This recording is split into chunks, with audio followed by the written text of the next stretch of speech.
Yeah. Competition to get in, so. Yeah. Okay.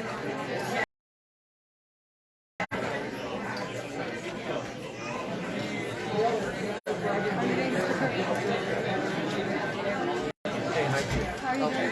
Good. How are you? I'm all right. Congratulations. Oh, thank you. More congratulations to him. Open door.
Don't tell me that right now you decided to operate to Windows 11. Yeah.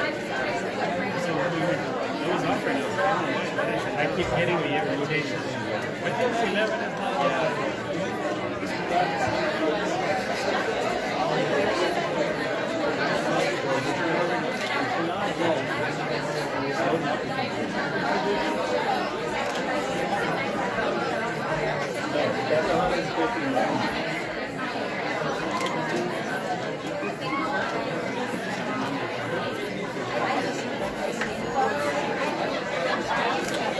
Okay.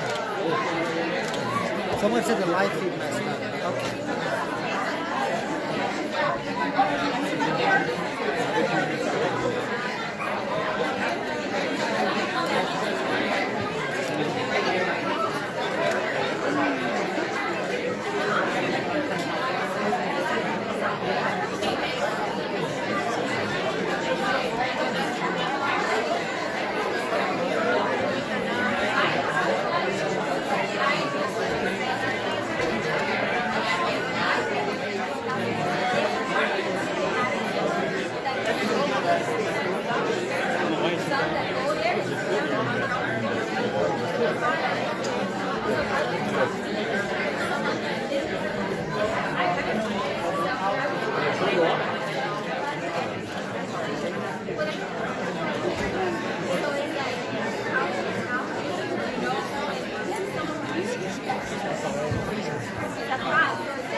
Excuse me.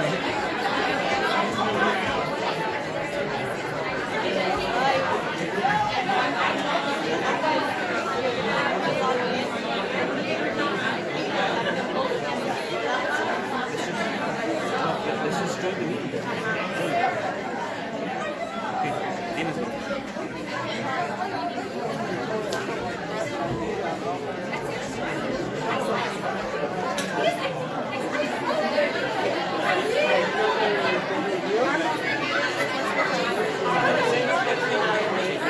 My coworkers covering this. We can share space. Yeah. He'll probably put his like right here. Yeah, I'm going to share some stuff. Thank you.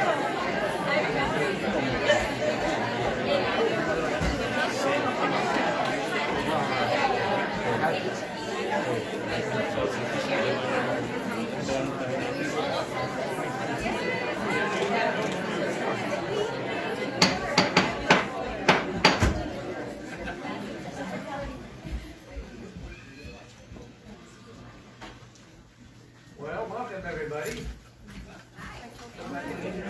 Bigger meeting with all these wonderful people here. So maybe we have to do it again. We'll find a different. Louder. You can hear me? Take off the mask. Okay. What did you say?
Those of you walking in, ladies and gentlemen, if you wish to speak in front of the board, please make sure you fill out one of the board action forms in the back and give it to the clerk, please. We'll be able to handle it. Mr. Kelly, I think you've been displaced. Come on up here.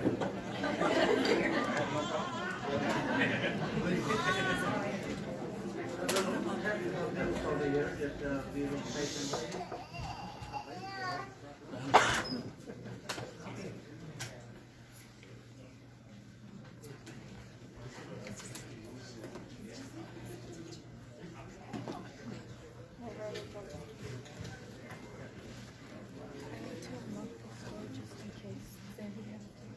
Maybe my phone was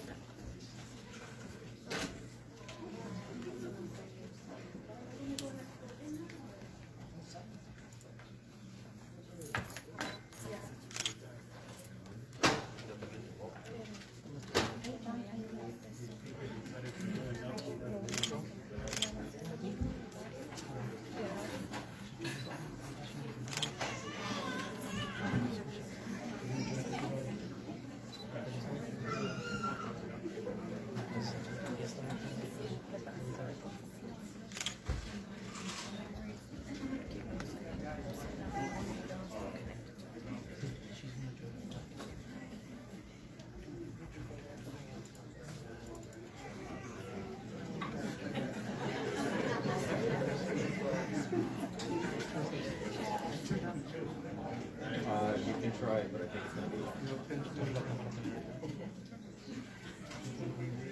Thank you. Was it locked or could you turn it down? Yeah.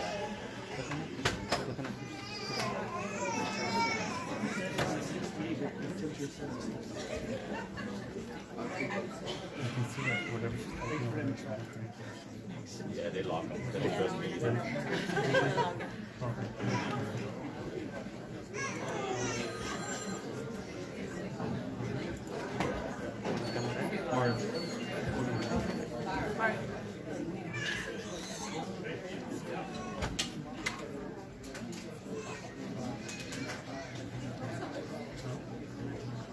No, to the other room. Oh.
The Board of Supervisors for Tuesday, October 22nd, 2021 is now recess directed session. That will join in the invocation by Supervisor Steele and the pledge of allegiance by Supervisor Stephan.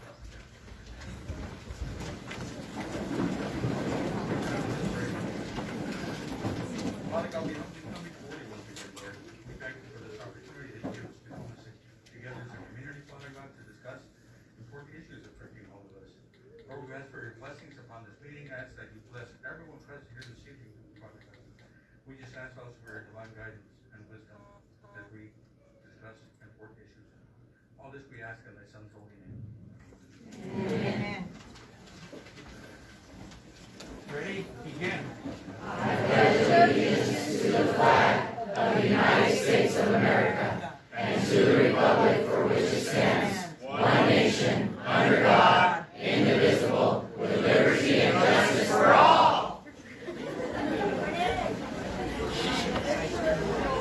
think that'd be enough right there, huh?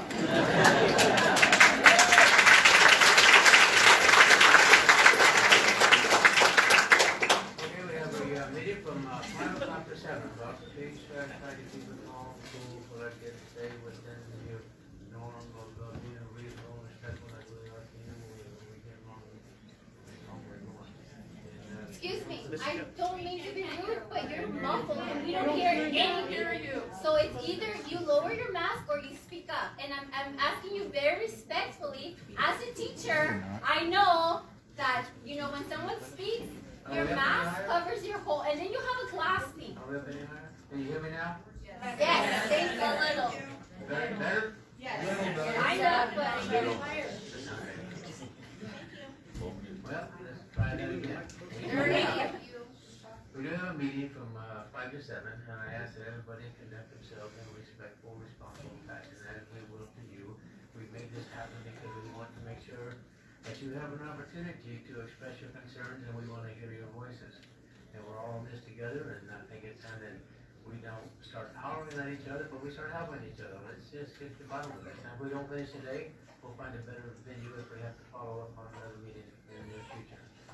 So the meeting will begin today. We'll have some presenters. They'll make their presentations to the audience and the board. And after that, we will go to questions and comments from the board, and then we'll go to questions and comments from the audience. And those of you who want to speak before this board, please fill out a request to speak, and you will have 3 minutes at the podium. So, having said that, is our first speaker ready to go? Yes, Ms. Janette is logging in. Okay, thank you. Ms. Janette along with Dr. Murray.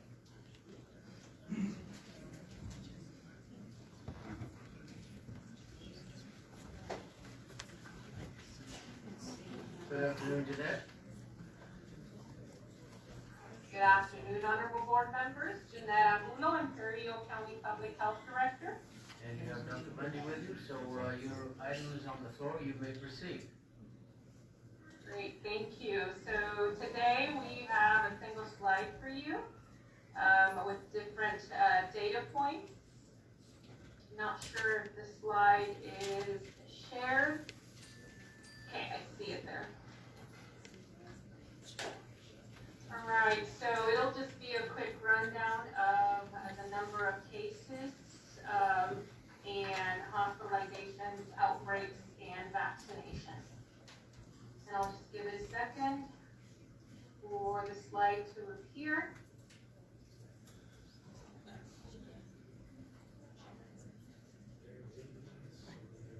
Do you see it, Janette?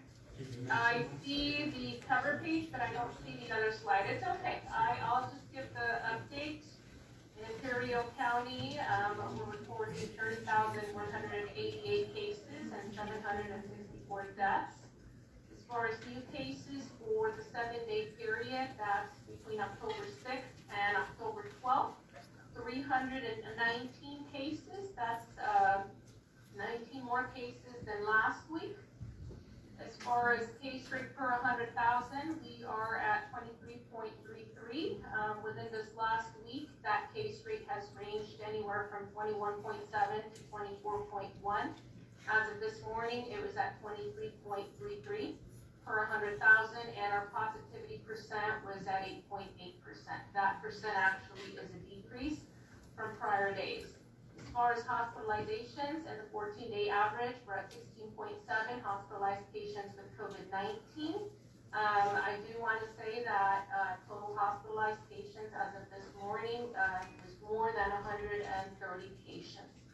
As far as active outbreaks, 13, that's what we have in our community, 8 active outbreaks in schools, and 5 in other types of workplaces. As far as fully vaccinated, we have 81.5% of our 12 and older fully vaccinated. And then the graphic on the side, that's information from the state's dashboard. This information on the graphic does include inmate population. The numbers I just provided to you do not include inmate population. So this graphic just shows the trend over our pandemic over the last 18 months. And then from here, I'll pass it on to Dr. Munday so that he can give us a quick update on the Moderna and J&J booster. Dr. Munday, please. Sorry, I had to unmute. Thank you, Janette. Thanks, Honorable Chair and board members and distinguished guests. So FDA's committee has met to review the data on whether or not Moderna and the J&J vaccine should be recommended for booster doses. The Moderna would be similar to the Pfizer recommendation, which would be a 3rd dose, and the J&J would be a 2nd dose because it was considered a single dose vaccine. The initial recommendations were favorable. It looks like, in general, Moderna is going to follow the same pattern that they did for Pfizer, meaning that the recommendations in general will be the same for different groups with regard to both of the mRNA vaccines. Interestingly, the discussion around J&J was a little different. The committee certainly did believe that J&J should get a 2nd dose, but the discussion was really around the fact that J&J maybe should have been a 2-dose vaccine to start with, because the 2nd dose does make it more comparable to how well both of the mRNA vaccines work. So that was the discussion. So now the ACIP, the Advisory Committee on Immunization Practices of the CDC, will be meeting next week on Thursday. They will review these recommendations and the data that FDA presented, and then they'll make a recommendation of actually how to implement this, which will then go to the CDC director, and then she will decide whether or not to approve it. In California, we have an additional layer of review, and that's the Western States Advisory Group. And it's not just California, several of the other Western states also use them as well. And so concurrent with CDC's review, the Western states experts will also review the vaccines for both the safety and efficacy data, and then they will put a recommendation out. So I think the expectation is that at the end of next week or beginning of the week after, we will have a formalized recommendation for the state of California about booster doses for both Moderna and for J&J. The other thing that I would add is that FDA is actually meeting on the 26th of this month, and at that point in time, they're going to be reviewing the data on expanding the emergency use authorization for children between the ages of 5 and 11. And assuming that they do choose to make that recommendation, then the same process will take place. It will go to ACIP and the CDC director for their recommendation, and the Western states will also make a review of the data, and then the recommendation will come out. So those are the things that are in place right now with regards to vaccinations. Thank you. Anything else from Janette or Dr. Munday? Nothing for me at this time. Well, I have a quick question for you, Dr. Munday. Let's say we lift the mask mandate from our... Ooh, yes!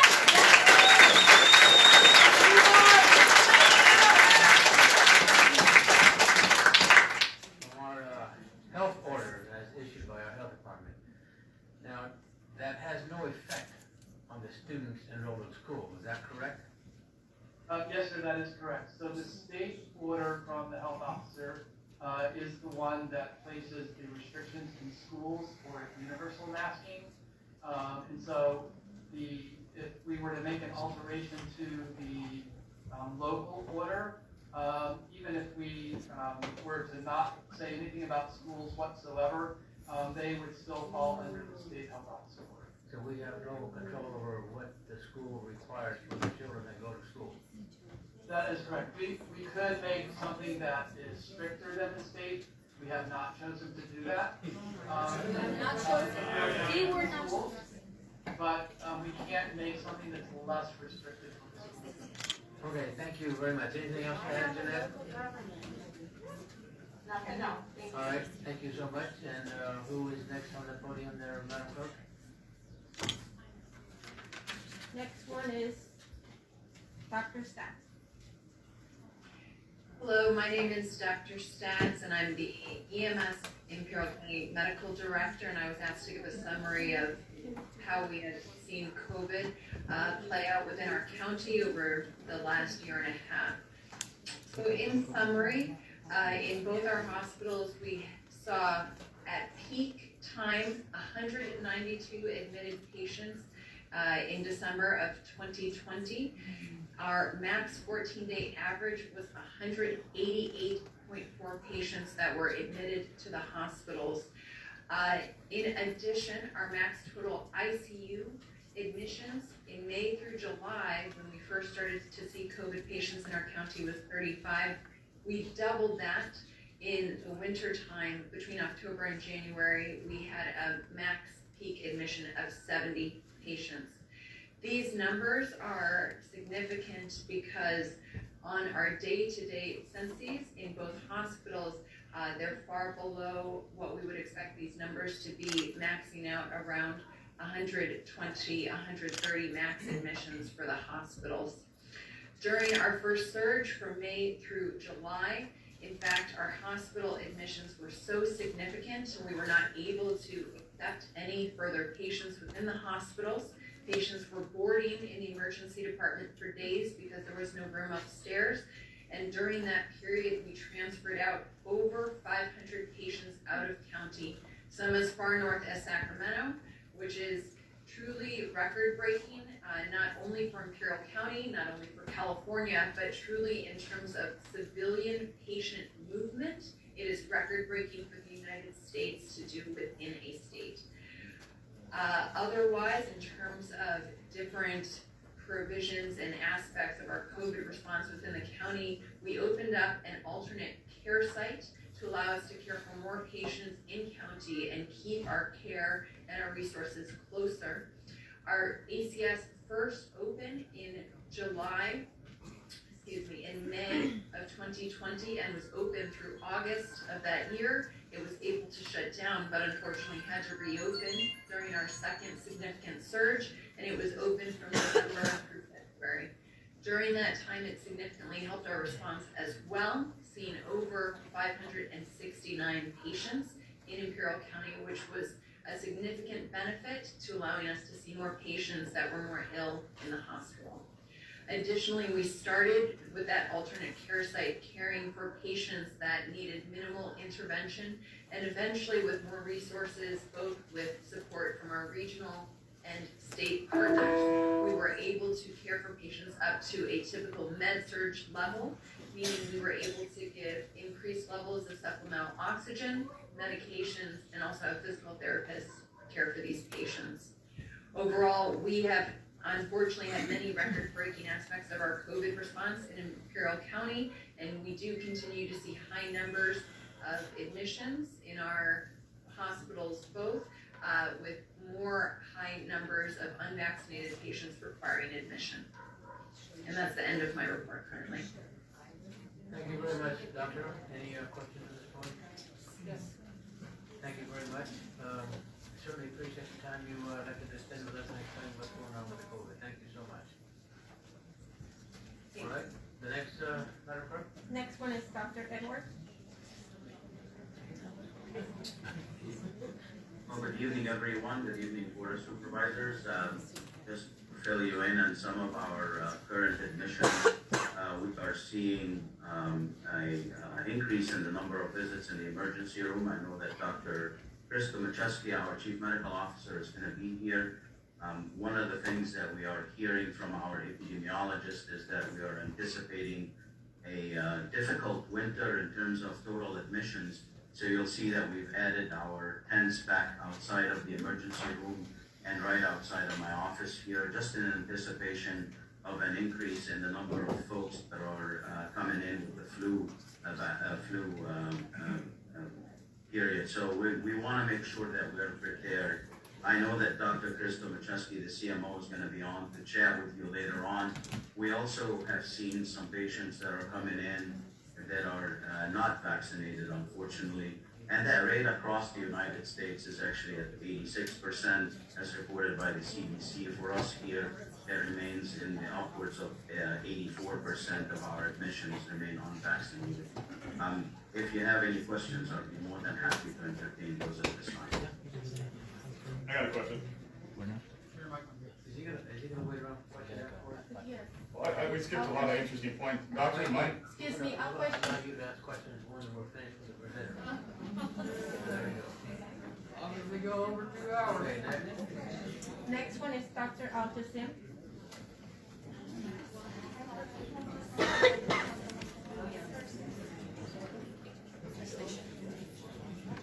Doctor, are you in the line? I'll just ask a question since he's not there. Dr. Monday last time said the flu had over already. So was it the flu or the COVID? We need to know that. Okay. Doctor, there you are. Yeah, I am here. Good evening, everybody. I'm here just to echo what Dr. Munday was saying and Dr. Edward. We definitely having surge initially in the beginning of September, and currently we are kind of leveling off. Kudos to everybody who was involved into the practice of the vaccination. Definitely we know now from data and studies that people, especially elderly, will have increased level of antibodies, so the booster shot is important to cut down on cases because there might be some cases. Dr. Edward, as he said, we are expecting a busier winter, not only with the COVID, but with other respiratory viruses, because of people are again back into school and back into businesses and back into their daily work. So we are trying to keep ahead to be able to accommodate these patients that will come through. But definitely we cannot emphasize enough, the vaccination, whether it is going to come through for the younger age group, or the booster dose for the all the divisions.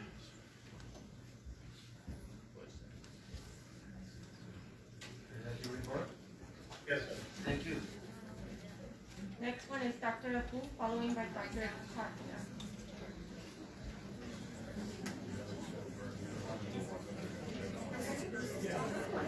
Dr. Fu? Can you hear me? Hi, can you hear me? Yes, we can. We hear you, doctor. Thank you. I'm Ted Apple, one of the clinical urologists here in the Valley, and I'm here to support Dr. Munday and Dr. Tomaszewski and Dr. Edwards and Dr. Aljas, who have been working pretty hard over the last year and a half or 2 years to make this valley a little bit safer for us. I can tell you from my own practice, and I have a lot of middle-aged and elderly people, and a fair amount that are immunocompromised. It's been pretty brutal on us personally and from a practice standpoint, because we have had so many people die.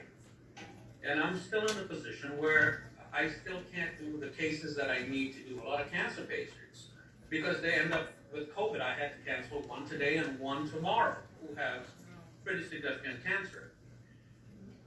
So I want to just emphasize that we're all trying to do the things that we can to keep our patients safe and alive. And I think it's important that we have some set of guidelines that we can follow, so things just aren't helter-skelter. That's all I have to say.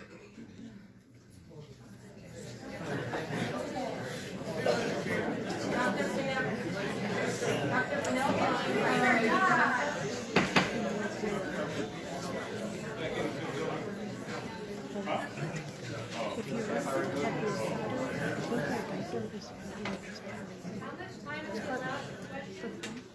So those were very brief, and so Todd Fennell, County Superintendent of Schools, Chairman Kelly, rest of the board, thanks for having me. Probably the teacher and me over-prepared. Those were rather short, but I want to make sure that I explain the impacts to our schools and what schools can and can't do given the current state of affairs. And so, first of all, I want to say thank you for all of you for being here. What a wonderful example of people exercising their civic duty and being engaged with passion, standing up for what you believe in. So I appreciate that. I'm sure there's many more people out on the Zoom that either share your views or have other views, and all views are important. So I think that's important to say. I want to start off by talking about the importance of local control because that's something that I believe very strongly. I've spent 30 years of my career in education. Rarely did education's lane and public health's lane cross. We had intersections every once in a while, and there were little outbreaks here and there. But this past year and a half has really been a different environment in terms of those two lanes really intersecting. And so the reason I want to stress the importance of local control is we really, I believe that the best decisions for kids are the ones that are made closest to them. And we've really seen an erosion pre-pandemic of local control, but I'll tell you, once the pandemic hit, there's been a very marked erosion of local control. And I just think that we really need to kind of just step back and think about that a little bit when we talk about, we have locally elected school boards that are closest to the kids and should be making a lot of decisions for themselves.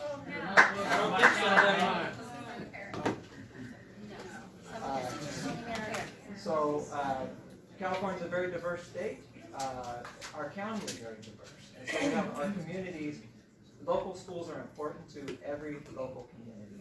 So I just want to stress that because sometimes that gets lost in the conversation about mandates and who's ordering what and everything else. I just think it's important to reflect on the fact that local control is an important tenet of good government. So we've had, not even talking about public health mandates, schools during the pandemic have had numerous mandates come out of Sacramento that I might argue were not in the best interest of kids and families. And we've had to figure out, for example, when mandates come down for distance learning, it's a one-size-fits-all approach. Every school district could probably come up with a better plan for how to serve their local community and their kids and their families. And so I just, that's been something that has been, throughout the course of this pandemic, a challenge for our schools. Most recently, the independent study, their students are either in school or they're in the independent study, and the local jurisdictions, the local school districts have very little ability to customize or tailor that independent study program for the needs of kids. And so I'll get off that soapbox now and then talk about what I think most people are here to talk about, but I just think it's important just to say that local control is an important tenet for us moving forward. So universal masking in schools, I think Dr. Munday already alluded to, that's a state mandate. So the California Department of Public Health has required universal masking, and I just want to explain their thinking for why they chose to do a universal mask mandate statewide, regardless of your county, regardless of your school district. And it has to do with, and I'll tell you, my personal priority is getting all of our kids back in school in person and keeping them there. And what the state would argue is that that's why they implemented the universal masking mandate. What they would say is that in order to get, without universal masking, students would have to stay 6 feet apart or more. There's no way to get all of our students, our classrooms are not large enough to get all of our students into a classroom and maintain a 6-foot distance. So that talks or speaks to the getting them in the classroom. The other issue is universal masking prevents students when there will be positive cases in the classroom, whether it's an adult or a student. When a positive case occurs in a classroom, if everyone in that classroom is masked, then everyone doesn't have to quarantine. It's called a modified quarantine. Had there not been masks in the classroom, the state would require everybody to be quarantined. And so this disruption to the students and families of having students go in and out of school for weeks at a time is attempting to be avoided by the universal masking mandate. It is a state public health order, so it's not a local public health order. I think Dr. Munday already alluded to that no matter what the county chooses to do, it would not affect schools until the state makes a change on their universal masking mandate. The other thing I know that people are sensitive to, and I think we all are, is vaccination mandates. So, I want to stress the importance of one point here because I think, as we all know, earlier this month, Governor Newsom announced his plan for vaccinations being mandatory for school attendance and for all adults that work in schools. For everyone but his family. And his donors. And his employees. And the unions. No disrespect, but we violated our constitutional rights, that's why we're here, so we need to fast forward a little bit. So then I'll be brief then. So basically the vaccination mandate, if you all know it, I don't need to explain it. How much detail you want me to go into? We have plenty of speakers. Yeah, keep it simple, keep it brief. Keep it simple and brief. Well, okay, so you know that it is a plan at this point. I think your voice is an important voice to be heard, and I'm going to share with you a document that maybe can help with that. Thank you. Guys, let him talk. Let him talk. Yeah, just calm down.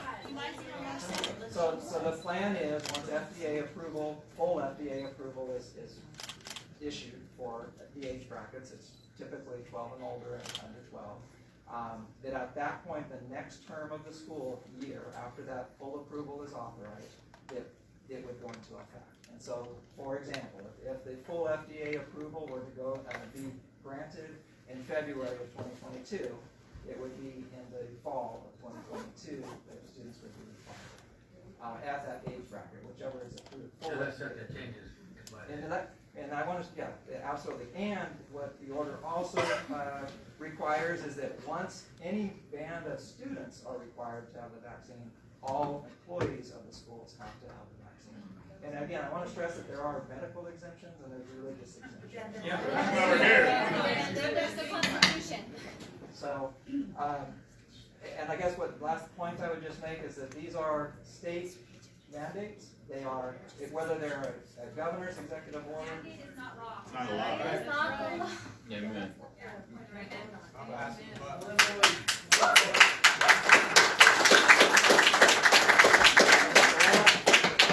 Maybe you're going to explain the ramifications should a school elect not practice go Yeah, by. so my point is that there is no, County Board of Education, local school boards, school administrators do not have the authority to overrule or waive any of those mandates or requirements, and the consequences for not following them are significant. We need to start a new school, private school. That's the problem. The public school turned into a government school. How about this? Who does have the authority? How about we just elect officials that will not follow the money? So that's a great question. Right? Show the same respect that they're giving to you, that we as neighbors show to each other. Don't yell out unless you're recognized, please.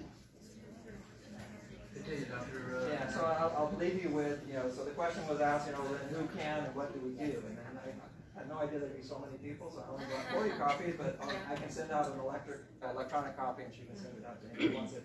But this has the contacts of not just, anybody can go on a website and just find, an address for the governor's office, right? These are actual key staff in the governor's office, the CDPH, as well as legislative leadership and our local legislative members, but also their chiefs of staff. Because I think, regardless of your view on any of these issues, your voice needs to be heard. And a lot of times knowing where to direct your voice is a challenge, unfortunately, in our system. So I don't know what's the best way to distribute these, but I have a stack of them. So. Thank you. Thank you.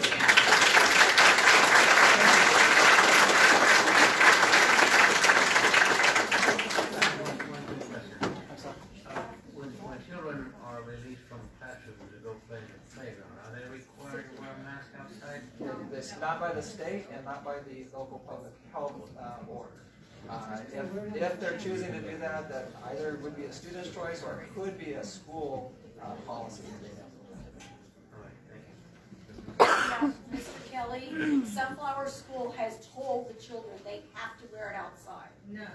Yes, they have to wear it. Kids All the are children forced. Kids are forced to wear them outside. They're forced to wear them They're outside. forced, even against because I've asked teachers and I've asked them specifically for them not to wear them outside. I literally talked to every single person I can at the school, and I still see pictures of my kids wearing their masks Mr. outside. Chairman, if he's not using the microphone for participating in Zoom, he will not be able to Right. listen. You want me to address that? Yeah, That's what I was that's back to the local control issue. That is an issue that the local school board has complete authority over. So I would encourage anybody that has concerns about whether the masks are required or not or whatever to go to the local school board and express that. Call. Actually, I don't have the authority to mandate a local school. Okay, thank you. We'll get to your question when you make the presentation because we'll need your name. Okay, who's next? He was the last one. He was the last one. He was the last one. Okay, so we're going to open up to people who have requested to speak. Like I said, you will be given 3 minutes and please continue to professional respect. But before I go there, that's the board that you have done it before we open up for discussion. Thank you, Honorable Chair. A few comments. Congratulations on being here to state your points of view, your concerns. Every week we meet and work towards creating a better community. We always are looking for additional people to help make this a better place to live. I urge all of you that you take this commitment, this fervor that you are showing today, pick a pet project where you want to improve our community and join us. Don't leave us here all year long, but join us and let's make this a better place to be. We have heard that we're having issues with audio, so I urge you to, as much as possible, keep silent so that we all can hear. People in the hallway, people online, people in the room next door. At least I really want to hear what everybody has to say. I appreciate the claps, the accolades, but I'm an old man. I want to be able to hear what you say. Third, I have received a series of emails from many of you. Just know that all of those are being forwarded to the clerk of the board, and along with the documentation that Dr. Fennell turned in, those will be available as part of the minutes of today's meeting, should any of you want to review them. Thank you. Thank you. Anybody else, board member? Okay, well, I would assume that the issue before us today is simply the health mandate of masking versus not masking. And we're not involved in mandating anything else other than that. So that's what we should address today. Each person will have an opportunity to address it. You'll have 3 minutes, and we'll try to get through this calmly, collectively, and we can hopefully come up with a mutual resolution to this issue. Who's the first one, Madam Clerk? Mr. Pete Rodriguez, following by Lindsay Heredia. And may I suggest that at the request of the media, please state your name very clearly and if necessary spell your last name.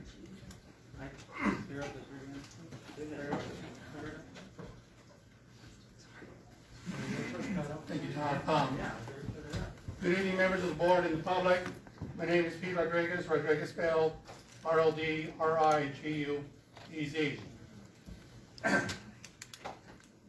As citizens of this community, we have views that all have to be heard. Whether I agree with you or not, it's not important. I just want you all to live.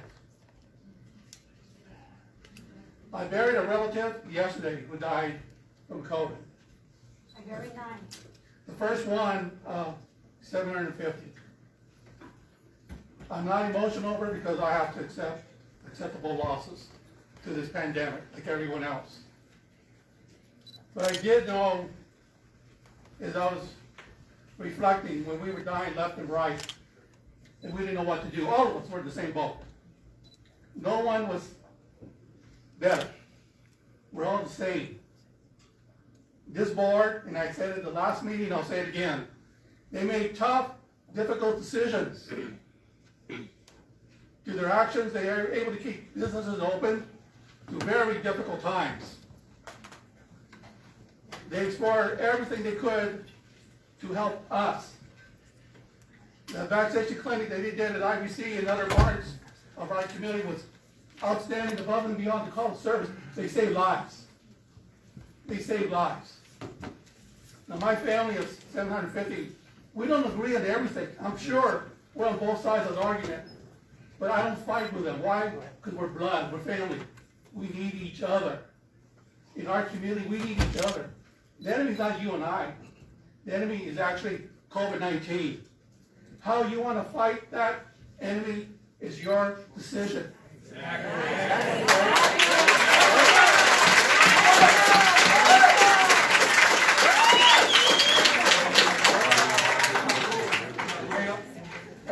Just hold it there, please. I chose to take it. And if it's become available, I chose and I'm going to go do it. This Thursday, I'm going to go take the flu shot. I'm going to do what's good for me. But, wait, hold on. Let's keep it down. We can adjourn this meeting. Let's just Okay, I got 40-some seconds left. I got to say it like this. I don't like people breaking up when other people are talking. Please be respectful. Please be better than we are today. Don't interrupt anymore. That would be my last simple request. Please, no interruptions. Despite our excitement and enthusiasm, however we feel, we're very emotional. Please keep it more civil than we are. We're better than that. We're in Imperial County.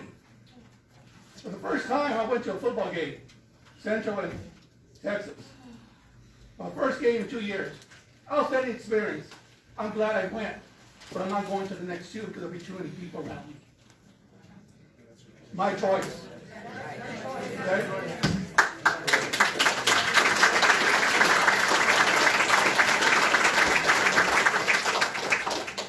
Next one is Lindsay Heredia, following by Robin Carty.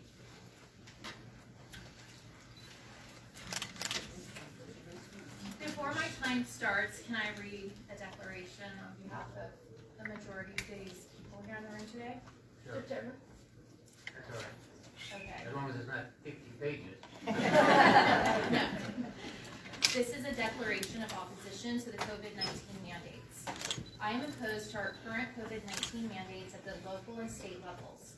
I stand behind parents, teachers, school employees, medical staff, first responders, child care workers, county employees, and anyone else who chooses to decline the vaccination. I stand behind those who choose to decline wearing a mask. I do not believe our children and school teachers or staff should be forced to wear a mask in our schools. Finally, I believe masks and vaccines should be a choice, not a mandate. If the Imperial County Board of Supervisors and Imperial County Board of Education makes a decision to enforce the COVID-19 vaccination mandate, I will remove my child from school and utilize a homeschool program. Yeah, as I said before, it's up to us. Well, We're not gonna mandate anything like that. So I have 751 signatures.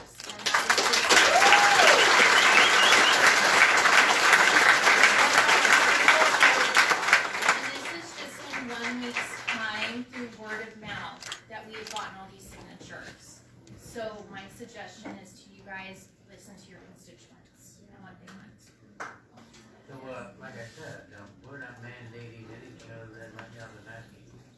And we don't intend. This is at to our mandate front anything. doorstep and it's next. Yeah. So we're Yeah, and trying that to should be move probably forward with attached to this. the letter to the governor and his staff too.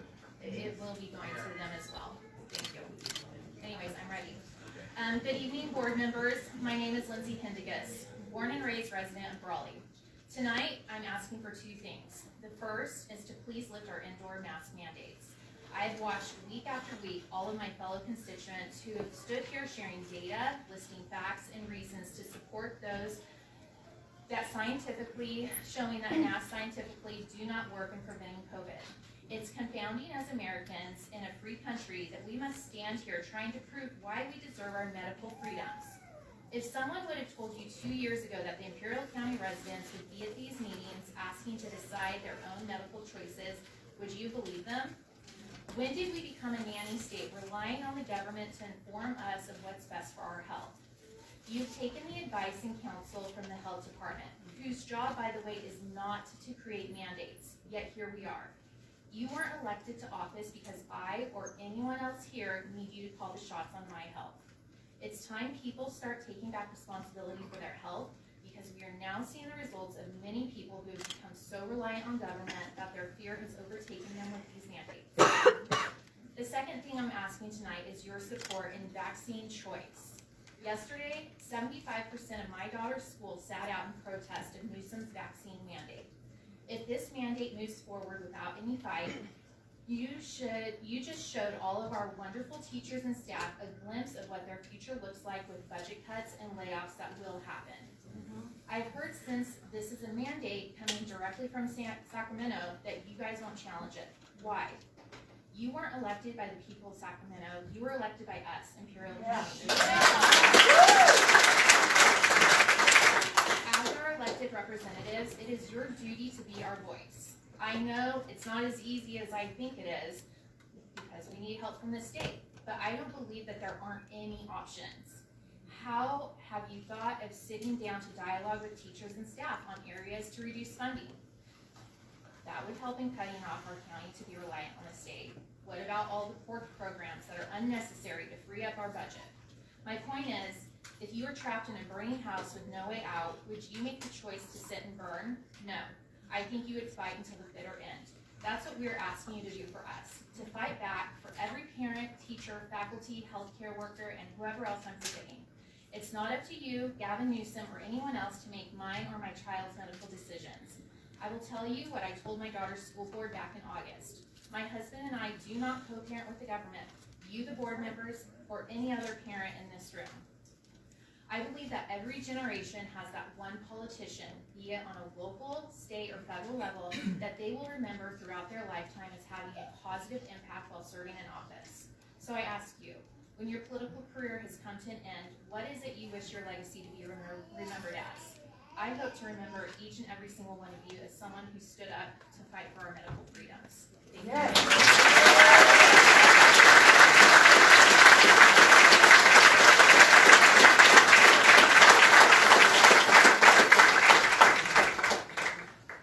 Next one, Ms. Robin Corti, followed by Mike Mistrell.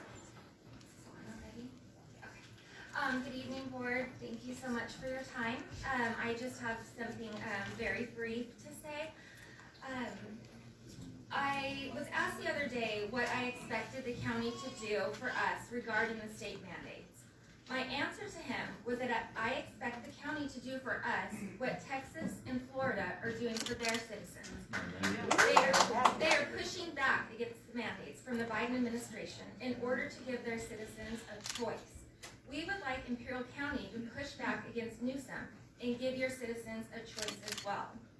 To quote Martin Luther King, one has a moral responsibility to disobey unjust laws. I firmly believe this mandate is unjust, and you have a responsibility to disobey.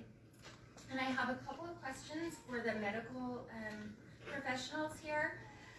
Can you tell us all if there has ever been something that is mandated to be done to our bodies that has death as a possible side effect?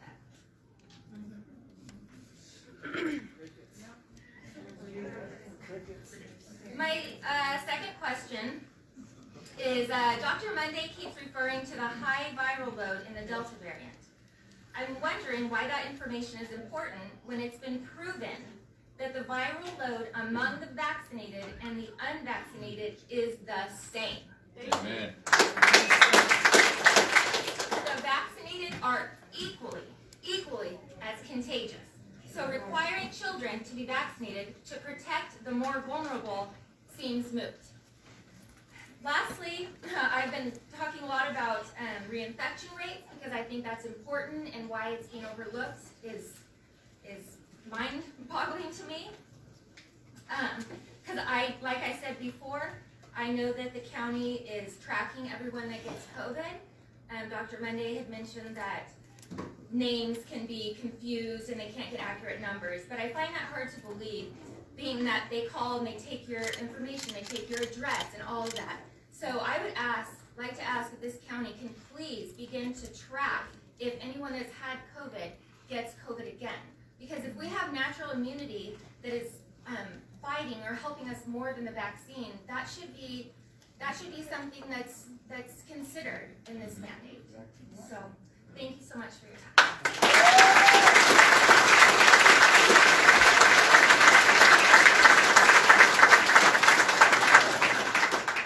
Next one is Mike Mistrell, followed by Jared.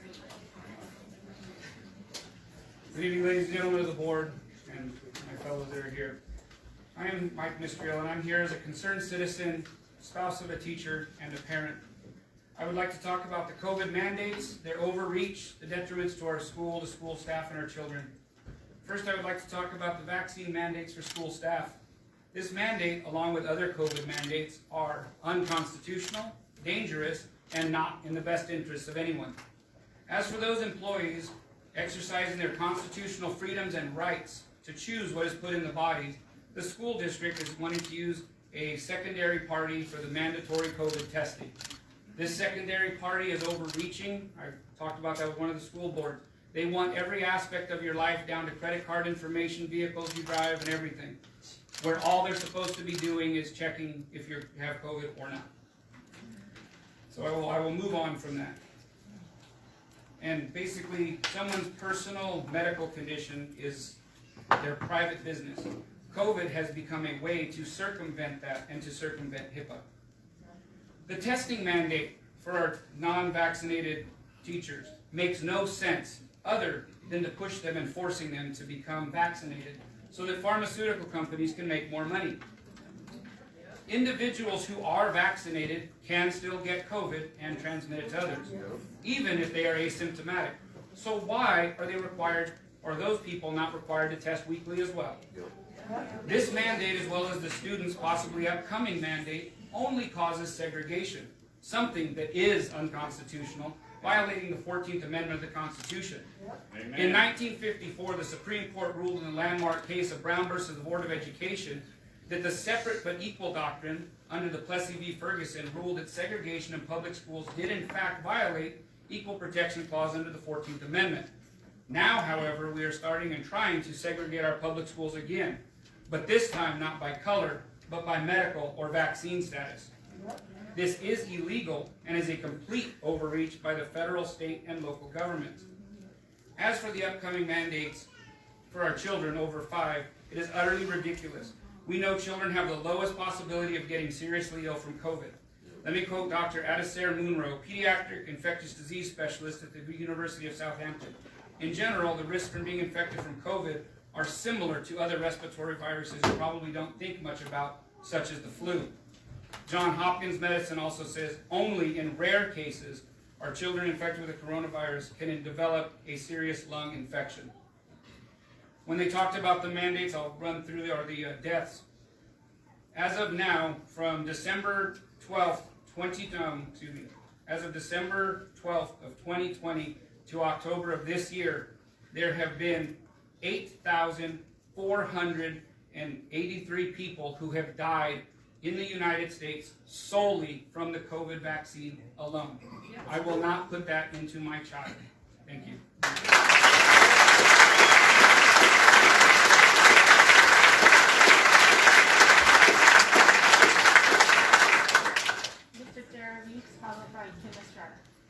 I've been here the last month and a half, so I'll leave it up to the rest of them to hear. You guys have all heard me. I just want to thank you all for pledging to that flag, and remember what that stands for. When you pledge to that flag, you pledge to the Constitution. The Fourth Amendment is with that flag. With that, I'll just leave it up to the rest of my people, but I will leave you with one quote, and real quick for you, Dr. Munday, I have 357,300 reasons you should be here in person. That's your paycheck for the next 3 years. You didn't make half of that a year ago. I want to know where your raise came from. With that being said, the cost of freedom is always high, but the Americans have always paid it. And one path we shall not choose, and that path is submission or surrender. We will not comply.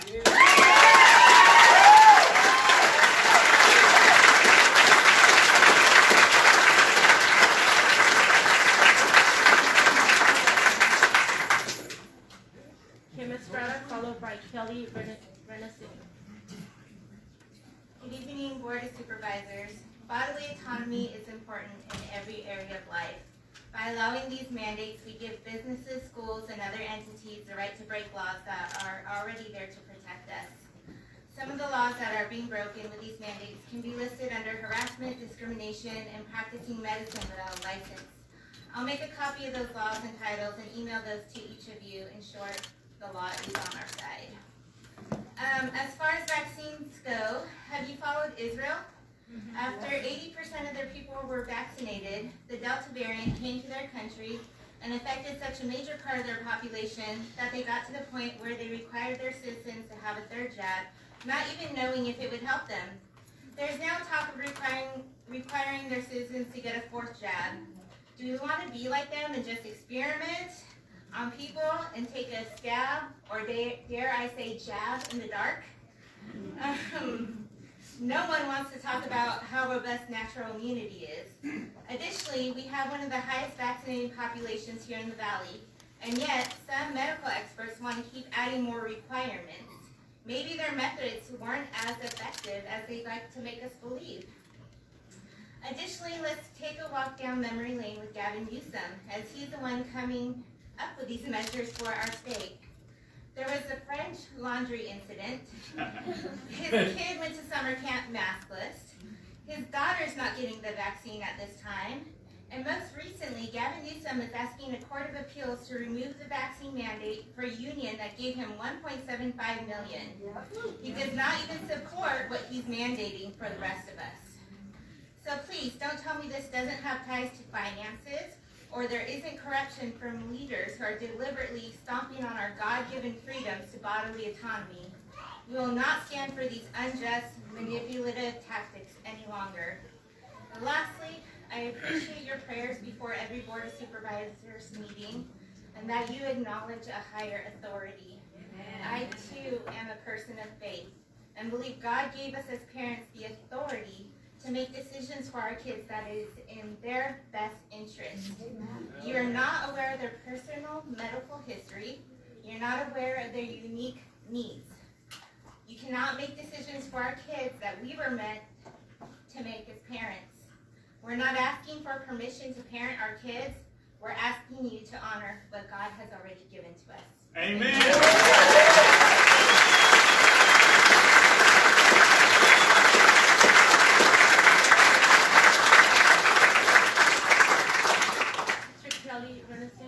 Followed by Eric Shield. Good evening, honored supervisors. My name is Kelly Runasinger. I'm here in my private capacity as a citizen of Imperial County. I was hospitalized for COVID 3 times, twice in San Diego, once in El Centro Regional Medical Center. I was very lucky to have survived. I remember, before going to the hospital, holding myself over the sink, coughing up blood into my hands, and the look of absolute terror on my wife's face. I remember the nurse saying to me, when I was ambulanced to the hospital, "We will try to save your life. Just focus on your breathing." As I lay there on the gurney, barely able to draw breath, I remember taking my cell phone and recording a video to my 4-month-old daughter in case I died that night. I remember as I woke up from the bronchoscopy, seeing the blood, the fluid that had been pulled from my lungs due to COVID-related pneumonia. And most of all, I remember the day I left the hospital when I was struggling to walk on oxygen. I remember reading a text from my friend Veronica Henderson letting me know that my friend Judge White had died the same day, the day I walked out of the hospital. The last thing I said to my daughter when I left for the hospital was, "Daddy's going to come back soon." I kept that promise. Many people did not. More than 70,000 people have died of COVID in California. The graveyard would be 1.4 million square feet. There are 4.5 million cases today. And we are here listening to this? About whether we should wear a mask or not? Whether we should vaccinate or not? Yes. There have been multiple epidemiological studies and investigations of mask effectiveness. Mask mandates adopted last year were linked to a 2% drop in new COVID cases within the first 100 days. What masks were being worn? Gentlemen, let me tell you, every public health official since the 18th century, from John Snow to Joseph Lister, has faced the same nonsensical, strident opposition you now face. It's nothing new. Masks save lives. Vaccines save lives, and science save lives. Please, I tell you,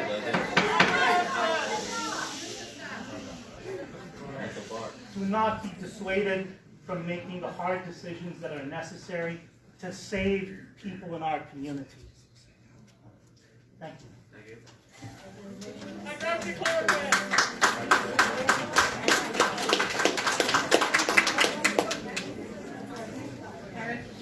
Followed by Leticia.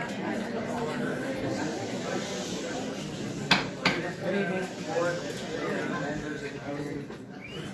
I'm not here to argue any of those facts. I've been in healthcare for over 22 years, and I've taught bloodborne pathogen classes. Some of you I recognize out here of the employer that I work.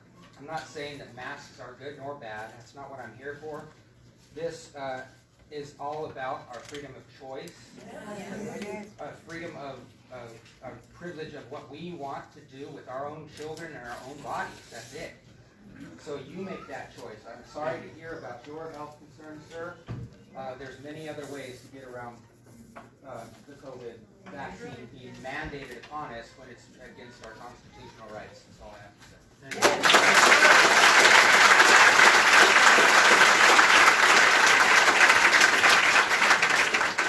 Leticia Iden, followed by Adam Clark.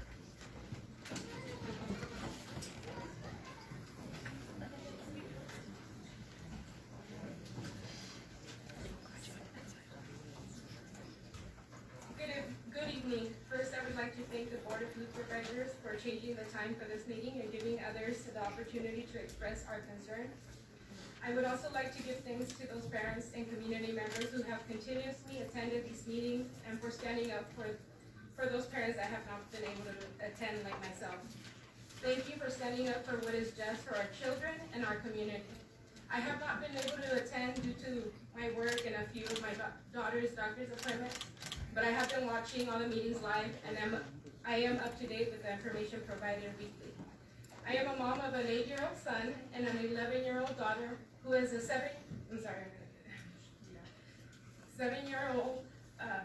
7-year Ewing sarcoma bone cancer survivor. Every year, my daughter must have labs to monitor for secondary cancers, kidney damage, or any abnormality in her blood from the cancer treatment she received. She must have a yearly echo to monitor her for heart damage due to the treatment, and a yearly bone density scan to check if the treatment has continued to weaken her bones throughout her body. The treatment she received may have affected her fertility. Of course, we'll know more as she gets older. She is also an amputee due to the cancer treatment. All this was to save her life, and knowing the possible side effects, we had no choice if we wanted to save her life. Now the state of California is trying to make the COVID shot a mandatory for our children, without even knowing the long-term effects it may have on our kids. How can this make any sense? It does not. They don't know the damage it would do to our kids in a year, 5 years, 10 years, or 20 years. There are no studies. There is no information out there. This is where I will not back down, and I will fight for my kids without a doubt. I will not allow a shot that may cause more harm than good to them. There have been cases of myocarditis, blood clots, inflammation response, infertility, even tumors, and death. The flu continues to be more dangerous for children, and yet the shot that is being forced on them is the COVID shot. How does that even make sense? We are not anti-mask, and definitely not anti-vaccine. We do, however, want to be able to choose and want medical freedom. I don't care if other parents choose to mask or vaccinate their children, if you decide to, but do not come and tell me I will be forced to give them a shot, give my kids a shot that may have so many adverse effects, and it has no data to show the long-term effects. I humbly ask you to please push back and reconsider making any health mandates that have no concrete long-term evidence of benefit.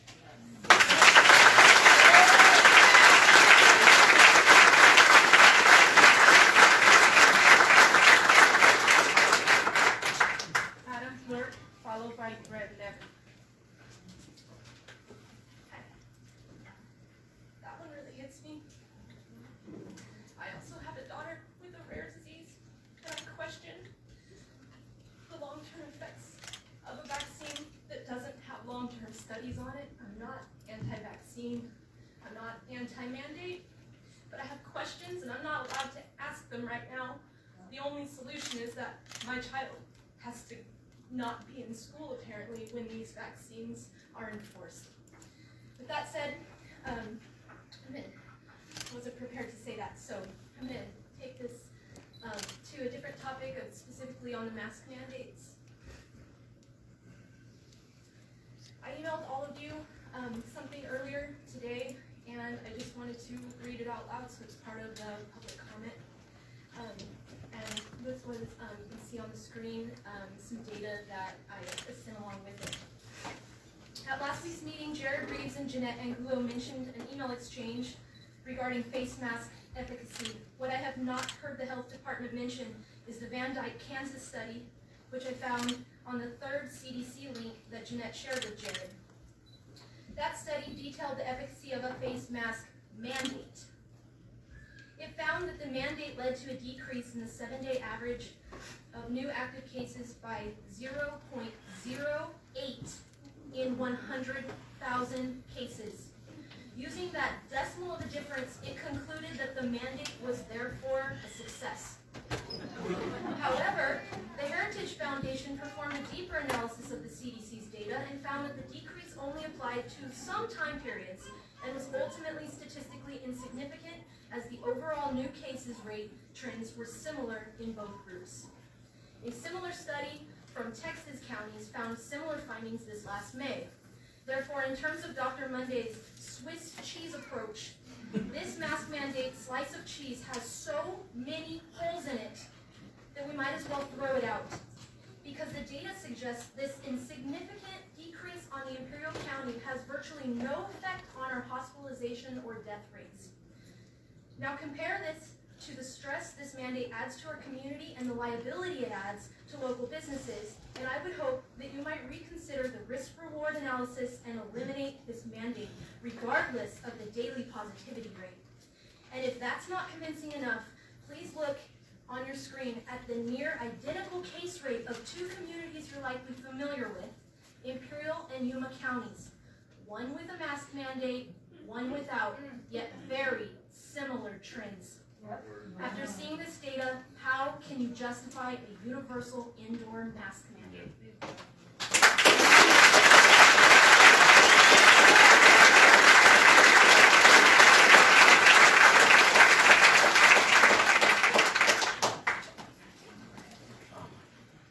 Greg Levitt, followed by Jake Levitt. Good evening, Board of Supervisors. I thank you so much for having this meeting, and I thank you for taking the time to listen to us. My oldest son, Cole, was supposed to be here tonight to share his thoughts with you. He couldn't make it, so I have his letter that I will share with you. Good afternoon, Board members. My name is Cole Levitt. I'm from Brawley. I'm currently a sophomore at BUHS. I wanted to tell you that I am against these mandates, both mask and vaccines. I'm not anti-mask nor anti-vaccine. However, I don't feel the COVID vaccine or the mask is the safest thing for me. I have friends I go to school with who have gotten the vaccine, and almost all of them regret it. They don't feel the same after getting the vaccine. They say their body feels different. I missed my whole freshman year of high school. I missed going to school with my peers and being involved in extracurricular activities. I'm loving being able to go to school this year to see my friends, interact with other classmates, and I really enjoy being involved in FFA. I'm currently an officer in FFA, and I've had so many great experiences this year learning leadership abilities and learning interesting new things on all the field trips we've been able to do. I agree with my parents that this COVID vaccine is not the safest nor the healthiest for me. I've had COVID and have natural immunity. My brother and I are also in the age bracket of being the highest risk of developing myocarditis.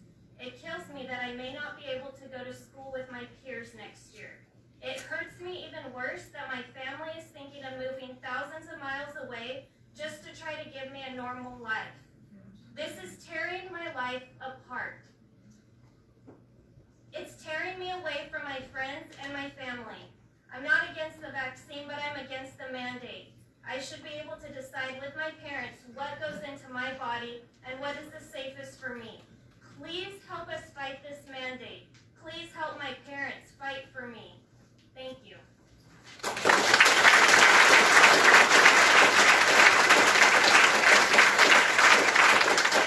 I know you guys say your hands are tied, that this is a state mandate. But like Mr. Fennell said, there are people that we can reach. He's giving us a list, and I encourage each one of you to get that list and fight for us. That is why we are all here. We all work every day.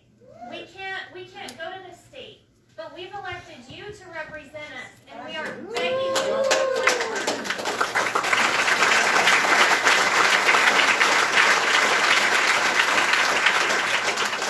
Don't say, and Dr. Munday, if you're still listening, if they mention exemptions, I think Dr. Munday can agree with me. Exemptions are nearly impossible to get, especially in California.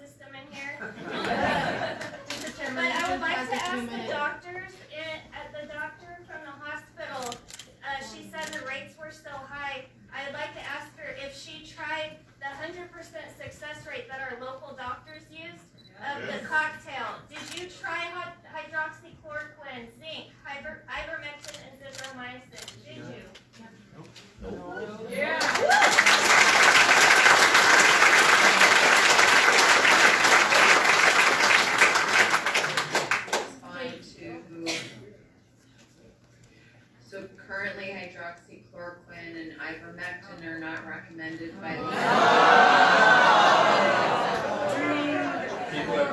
They work. 100% success rate with our local doctors.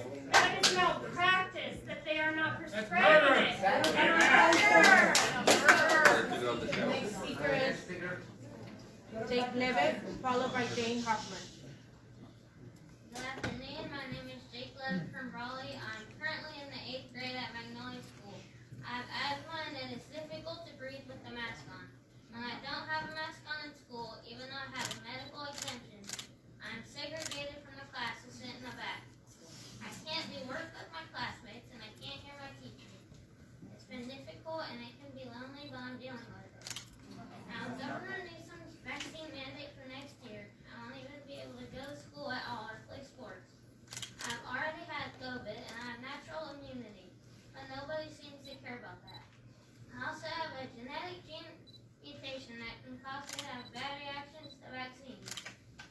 I know in my heart the vaccine is not safe for me, and yet the government is forcing me to get it if I have or if I want to live a normal life with my friends. I've been looking forward to high school next year and playing sports with the UHS. I've been playing different sports for over 7 years. My favorites are basketball and baseball. I not only have 1 year left to play the sports and then I'm done if these mandates are enforced. My parents are teaching me that there are things worth fighting for and we can make our voices be heard. I get it today. Please fight for me. Help my parents fight for me and our community. Thank you for your time.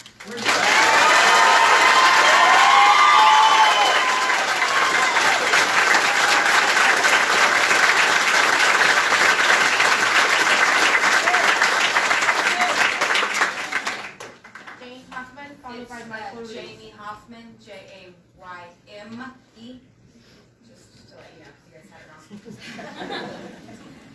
If a law is unjust, a man is not only right to disobey it, he's obligated to do so. Gracefully phrased by Thomas Jefferson, no truer words can be applied to our current situation. A sweeping legislation from the federal government is rarely in the interest of all people, and this is especially true in a place as unique as Imperial County. It is in our best interest to let each family make their own decision, which can only be done with the support of our local legislation. I encourage you to take a stand for your community.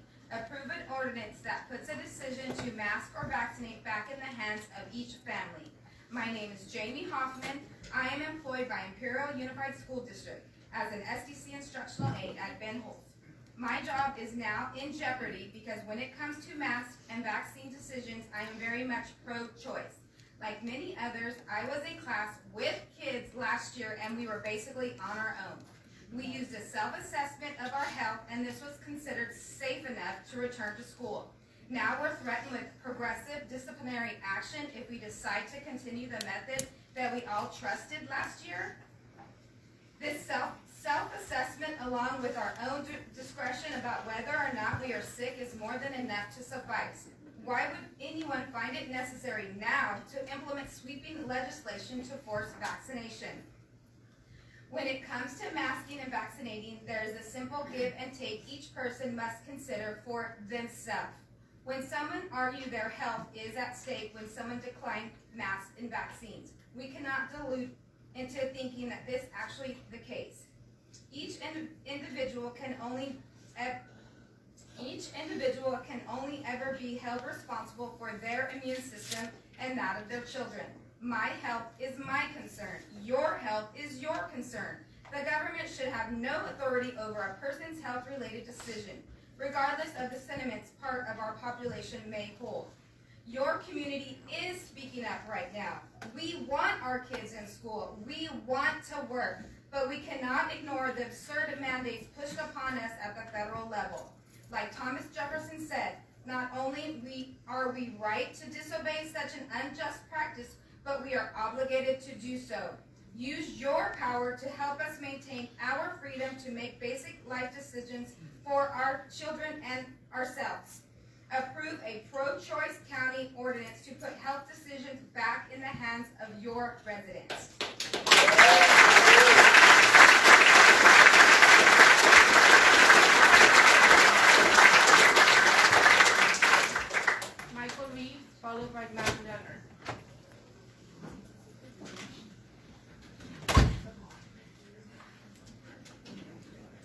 you already started my clock. Thank you for listening. My name is Michael Reeves. I appreciate you being here, lady and gentlemen. I think I can make this really easy for you. You don't have to decide which side of science is right. You don't have to decide if you think a mask is good or not, or if a vaccine is good or not. It's really simple. We're not asking you to choose which is right. What we're asking you to do is uphold the United States Constitution that allows us to choose for ourselves. Amen. So I want to remind you, your primary responsibility when we appointed you is not to make decisions on what's right and wrong. Your primary responsibility is to protect our constitutional rights as citizens of America, to choose for ourselves. Declaration of Independence. We are granted unalienable rights of life, liberty, and the pursuit of happiness. And when you force us, you are taking away our liberty. Patrick Henry, who fought for these freedoms, said, give me liberty or give me death. It's a really simple decision. You have to uphold the flag you pledged for. You did not pledge an allegiance to the state of California. You did not pledge allegiance to Governor Newsom. You pledged allegiance to the flag that stands for our Constitution. So it's a very simple decision. Uphold our rights as citizens to choose for ourselves. And that means we are not anti-mask. We are not anti-vaccine. We are anti-mandatory you taking our choice away from us. Amen. And before I let you go, this wouldn't be the first time Dr. Munday said, well, you know, we say this and that, but it's not up to us. It comes from Sacramento, right? And well, we don't really have a say-so. Baloney. There's been other people who have had government-instituted rights that were not implemented, actually were held down by local laws. Real simple one, African Americans who had the same rights we did, but yet they couldn't eat in the same restaurants, couldn't sit in the same seats, and yet they united and they fought for their rights according to the Constitution, and they won. That's what we're asking you to do, is fight for our constitutional right to choose for ourselves, choose for our families, choose for our kids. It's easy. You don't have to wonder on the science. Uphold the Constitution. Amen.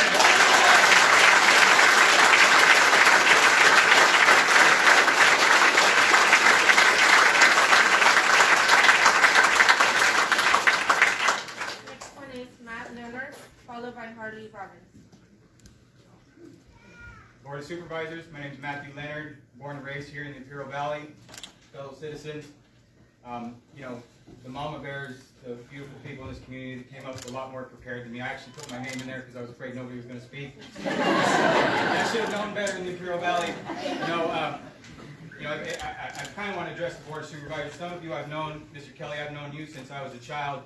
I have the utmost respect for you, sir. When I knew you were elected to the Board of Supervisors, as a father, I was proud because I felt like we had a man of integrity between us, and that's what's happening here in the community. You know, we had a gentleman up here kind of yelling and ranting and raving. Whether you're on the side of medical tyranny, medical science, whatever you want to call it, the common ground that we can all unite on in Americans is freedom of choice.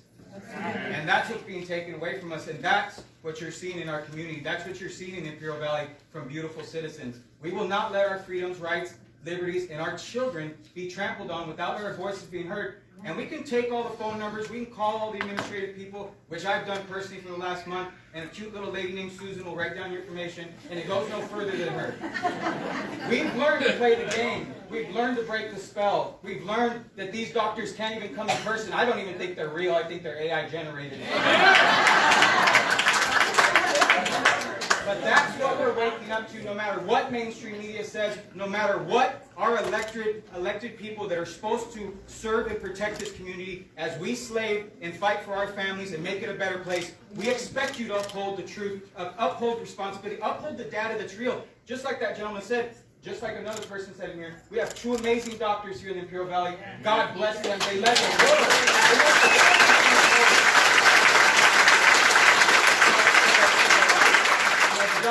Dr. Munday, their license. Yeah, all of them. It's sad that they can't be here in person. It's sad that they couldn't be here in person, and they knew why they couldn't come. But I'm going to break breaks. Board of Supervisors, much respect to you. My local citizens in Imperial Valley, I'm born and raised here. I've seen us come together through tragedy, loss of families, brothers, sisters, you name it. This Imperial Valley, we don't get a lot of love. We got the big cities that pretend we're just a small little town, a border town with nothing. Yep. We are rich and beautiful God people, and as a father in this community, I am damn proud of every single one of you here, and I'll fight every single day with you.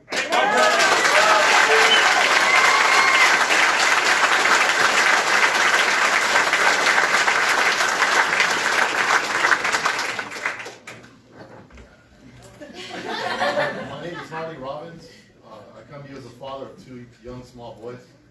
And regarding the mask, Sir, can you use this podium, please? okay. I'm not going to read it.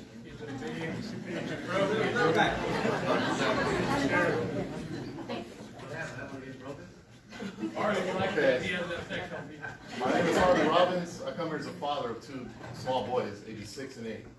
And regarding the mask, everything, the mask you guys have on your face right now, it's a false sense of security. It's a fallacy. It's not saving lives. The thing that's saving lives is early treatment. That's the only thing saving early treatment. And you have this mandate for our children, our schools. Like I said, my boys are small.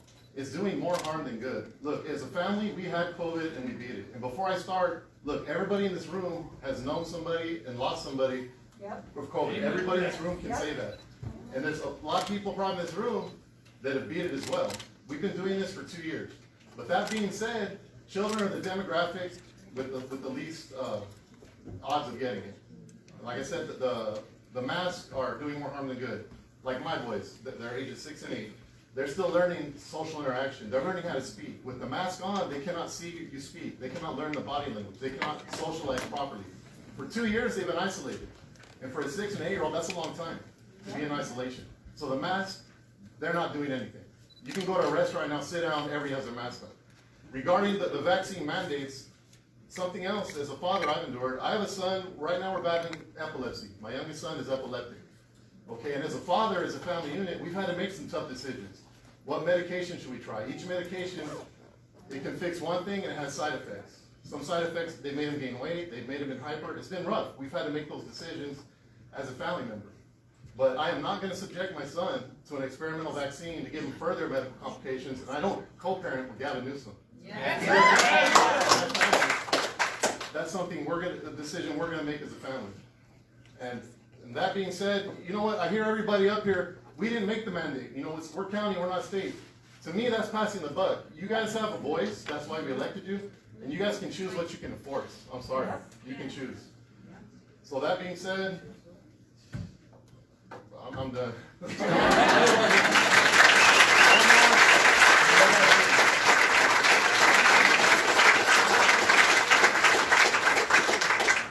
one is James Smith, followed by Haiti Rodriguez. Good evening. I work for I'm a manager for one of the largest ambulance companies in America, and we've done a lot of study on this COVID-19 thing. I mean, from protocols to mask mandates. I'm about to lose my job possibly. I mean, it's really sad. We have 40,000 employees. So what I was going to show you is I boiled it down to, I looked up OSHA, and OSHA said that under mask, if you look it up yourself, it said it should be placed on sick individuals, not healthy ones. It also says that it prevents the transmission of respiratory infections that will spread by large droplets, will not protect the wearer against airborne transmissible infectious agents due to loose fit or lack of seal or inadequate filtration, etc., etc. So and plus, you also had to have goggles. It can still enter through your eyeballs. Really? No, there's another one here.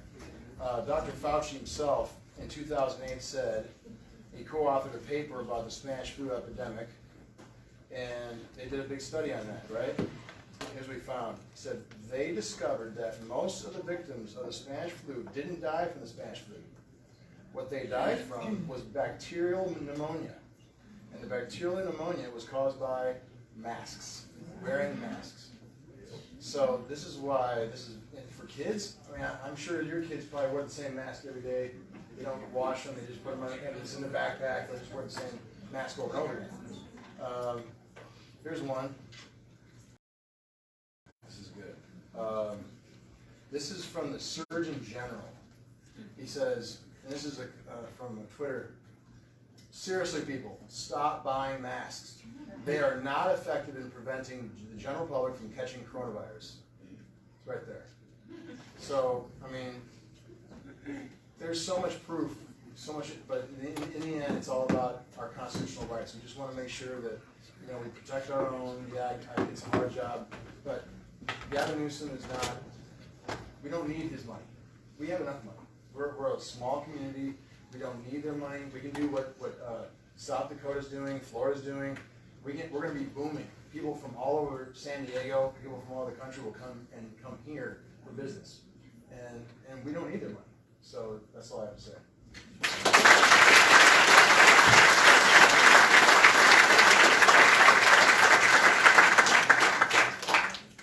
Katie Rodriguez, followed by Gilberto Gonzalez. Good evening, supervisors. Take my mask off here, my phone safety. I am here representing myself. I'm a teacher at Central Union High School, and for the last 23 years, I have loved and cared for my students. I have made sure that they are safe, that they are socially, emotionally, intellectually getting their needs met. Physically, sometimes a lot of our students come to school hungry or cold, and they need something to wear, they need food. That said, I'm glad that you guys have all the money to make this place very successful, because there's like, I don't know, maybe 70% of the population who doesn't have the money. And those people vote too. There are a lot of people who vote who aren't here tonight, and I am not representing any of them, but I do know that my students, my high school students, are excited to get vaccinated so they can get on with their lives.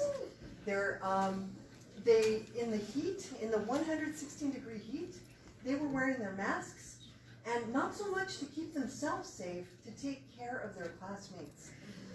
And that says a lot about our community. That is the wealth of our community. That is what the parents have taught our children, to take care of each other, and they do. So currently, you know, I wasn't going to come tonight, but we're studying the French Revolution in world history. And as you know, that is a revolution that went sour because of the factions, because of the fanaticism, because of people not being able to agree. The people who died in a 9-month period in the hands of the guillotine is just, you know, close to 30,000. That is just, that is the product of fanaticism. We need to come together, because I mean, like, I see people here that I know, that I care about. I've heard some very valid positions, you know, from people and the concerns and the sick child. My friend Callie, who was sick with COVID. We've all lost family members. Robin, you're rolling your eyes. I hope you don't do that to your students. Robin?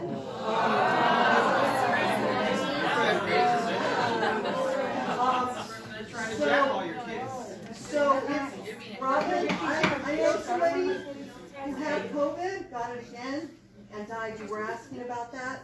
They developed immunity and they still died. So I think that's what she was asked. When you're teaching, wait till you get to the American Revolution.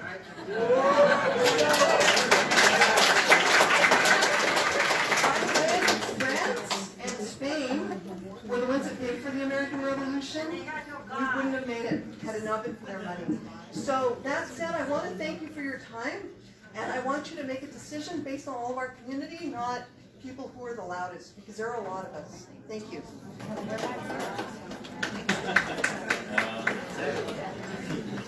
Next is Gilberto Gonzalez, followed by Mary Helen Valente.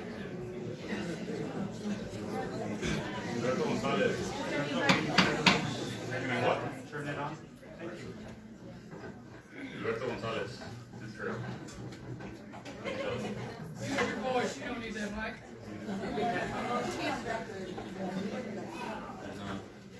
Gilberto Gonzalez, Imperial. I just want to point out that that was kind of offensive right now. My family came from Mexico. I know people in this room, we're not all successful enough. And as a matter of fact, a lot of us are taking our personal time right now. And we're being threatened, our businesses are being threatened. it's difficult to stand up here. And as a teacher, she just spoke up here with no mask because it's easier to speak without a mask. So I don't want to be disrespectful, but we're not all rich, and a lot of us are on the verge of bankruptcy, and we're spending a lot of our personal time here. And it's mostly for our kids. We've all lost somebody close to us, but right now we're here for the kids. Mine are all under the age of 10, so every death is sorrowful. I'm sorry. We've all been there, but we're here for the kids. We're here for everybody. We're here for the Constitution, and I will not. This is not an economic issue. It's not an economic issue. They're going after every kid, public schools, private schools, everywhere. It's not about that. Inalienable rights. I don't even know. The gentleman said it. I don't even know why we're here arguing. It's not about science. If it was, we'd have our real doctors that are backing us up worldwide. Everybody knows them. I don't know any of these guys. Munday don't even live here. I am sick and tired of telling you. We are segregating some of the best doctors that we have in the world. One of them just got back from Rome from a health summit where they're also discussing crimes against humanity. Which if I was sitting up there, I'd be trembling right now, sir. I don't read real well. Here. With the board members and everybody says it's out of your control, this is straight from Newsom's office. According to state officials, it will be up to the schools and school districts to enforce the mandates, as well as local law enforcement. You guys do have power.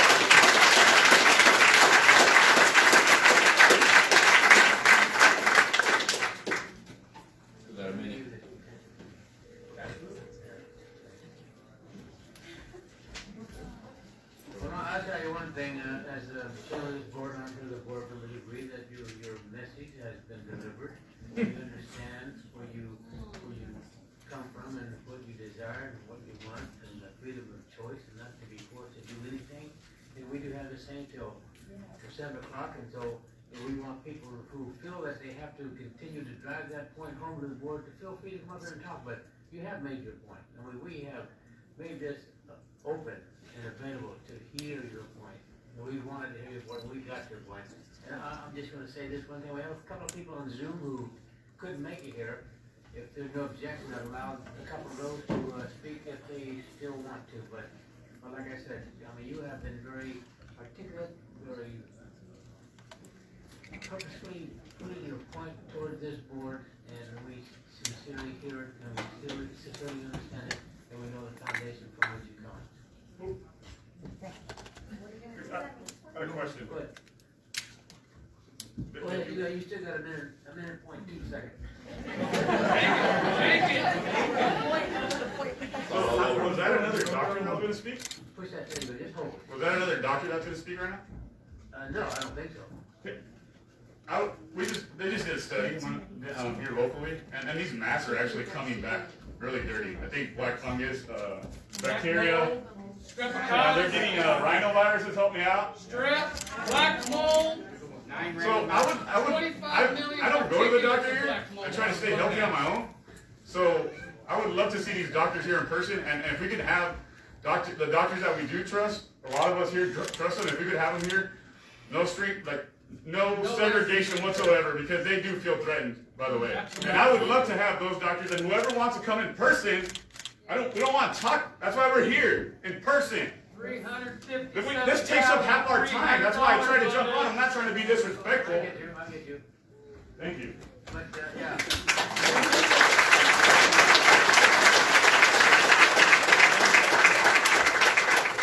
The next one is Jake Eugenio. Jake Eugenio. Are we going to Zoom for that presentation of the speaker? Okay. Are you there? Here. We'll begin your 3 minutes. Jay's a female.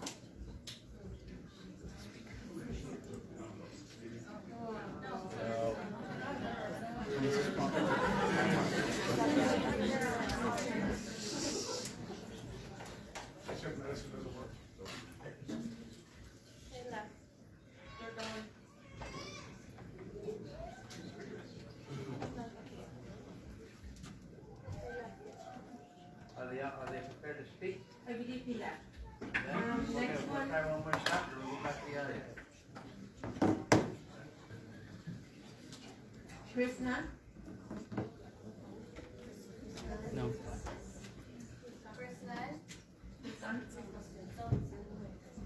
Leticia Guzmán.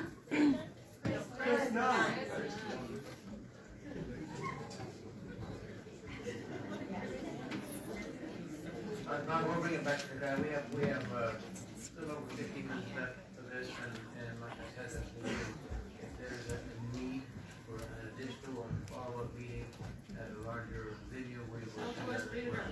I can help you with that, Mike. I know, but I think if you guys have clearly set a message to this board on where you stand and what you look for the board to do. Thank you, Mike.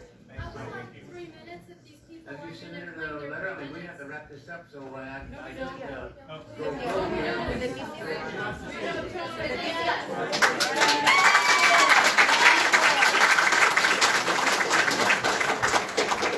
Make time for us. Hi, I'm going to take the 3 minutes, or were you going to take it? We have time for. I just want to say really quickly. 15.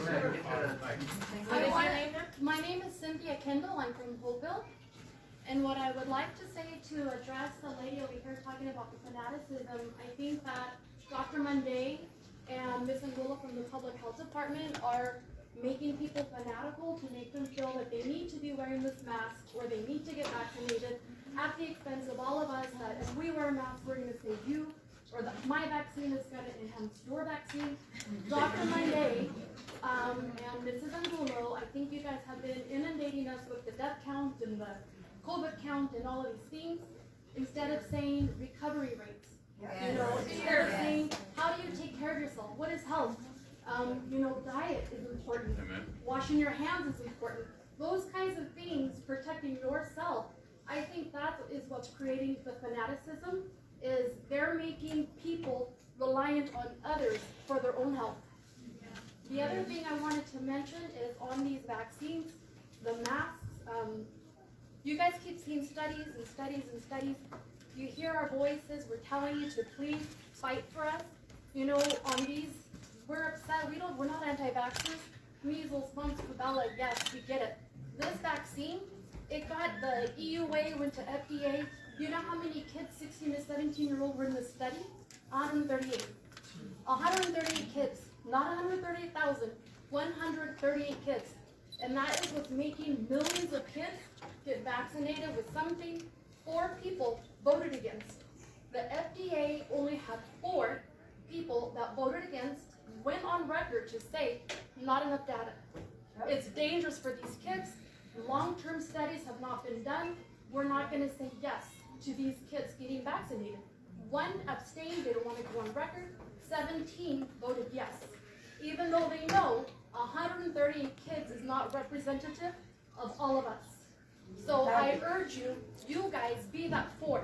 Be the 4 that goes against the mob and the fanatical people and fight for us, please.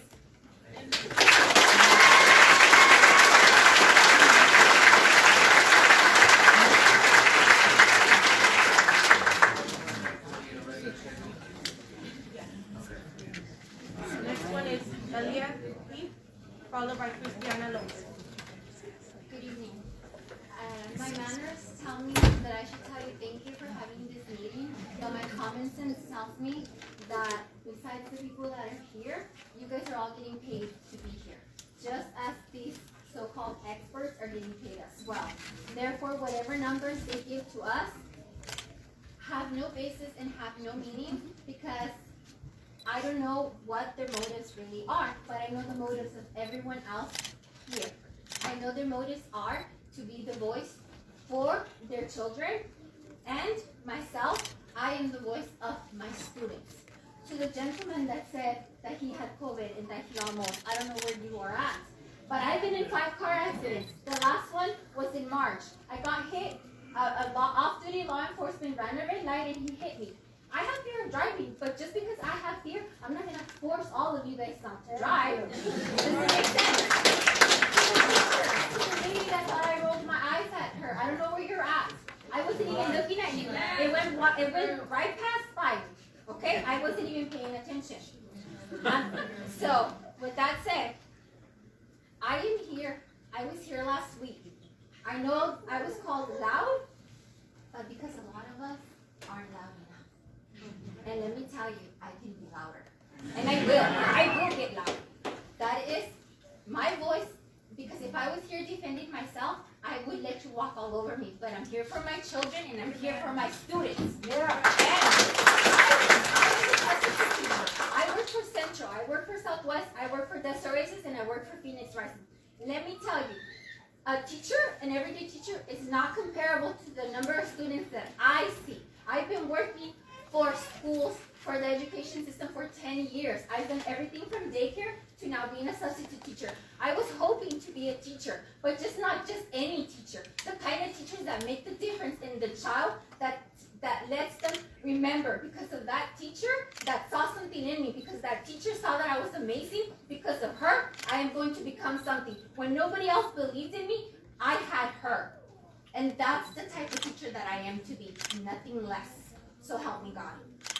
And with that said, the masks, these ridiculous masks, you are not talking about the long-term effects that are going to have in these children. Are you guys going to pay for the medical care that they will need if later on they develop, like they were saying, respiratory issues or anything else of that sort? The previous teacher mentioned something along the lines that the students wear masks. Yes, they do, but not by choice, because the teachers yell at them, because the teachers threaten them. Because if it were up to the students, they will not be wearing a mask.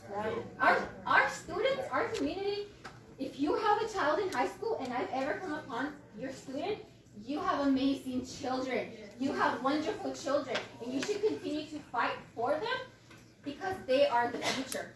And some of those kids really need to know.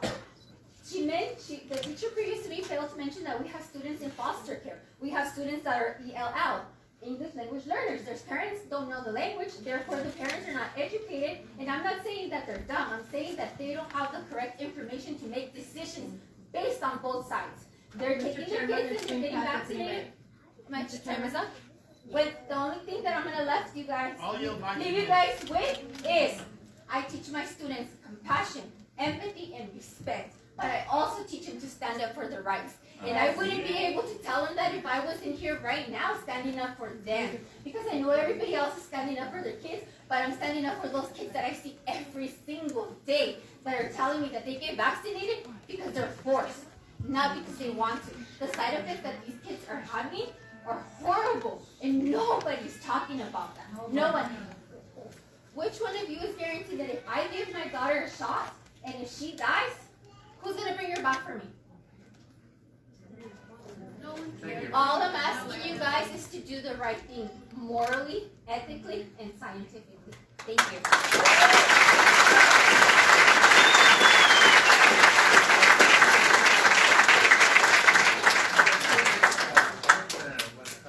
Comment, I'll bring it back to the board because I think the message is going to be repeated over and over again, and we certainly hear the message. No need to. Just thinking. Any comments on the board? If not, I'll go back to the other. I've heard teachers speak for older children. Can I speak for little children? I am a director for 17 years of preschool, and I have turned in a paper to have my voice heard. Okay, go back to the last board. Next one is Christiana Lopez, followed by Brian Floyd.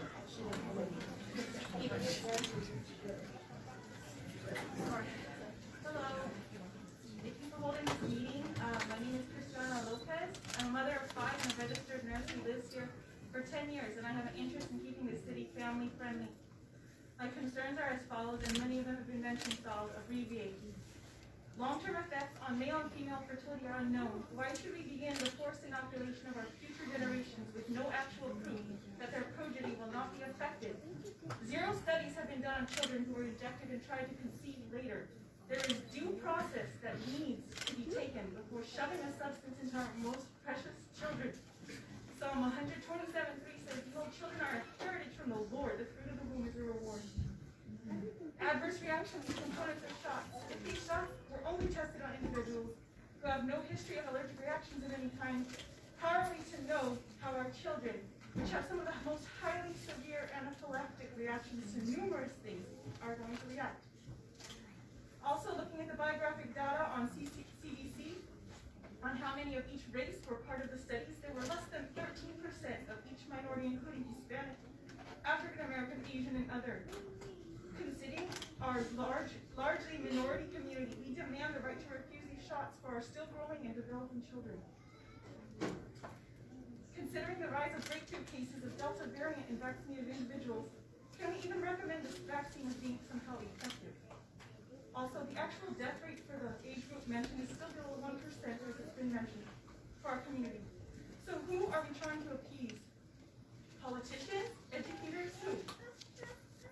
Our schools should serve the children and their families and not demand that they cater to a few individuals' fear or whim. Why not wait and see if legislation passes? I'm not going to do this one because it's already mentioned. CDC recommendations from an agency that has been known to skew data and fear-driven mandates by an uninterested, uninvested, lifelong politician are not persuading enough sources to convince me of what my children need or do not need.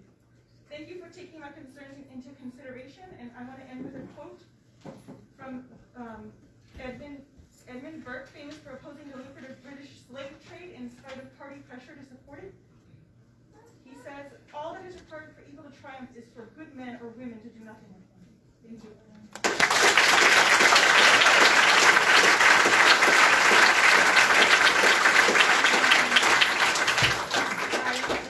Followed by Mary Helen Galante. Good evening, everyone. I was here last week, and I said thank you for all your hard work and dedication to the community last week, and I mean that. I know all of you to be good people. I'm going to say it again. I said before, I think you're between a rock and a hard place. You've heard a lot of people come up here and say, do something, do something, do something. And then a lot of people say they get feedback that, what can you do, right? Because it's a state order, it's a state mandate. But when I was in the military, they had something called don't ask, don't tell, right? So there's a lot of ways that you can fight that. What I'd like to see, because I'm going to try to offer you a solution, all right? Because I don't like to come to anybody and say fix something without at least having the idea. I'd like to see the Imperial County be a sanctuary county for mandates.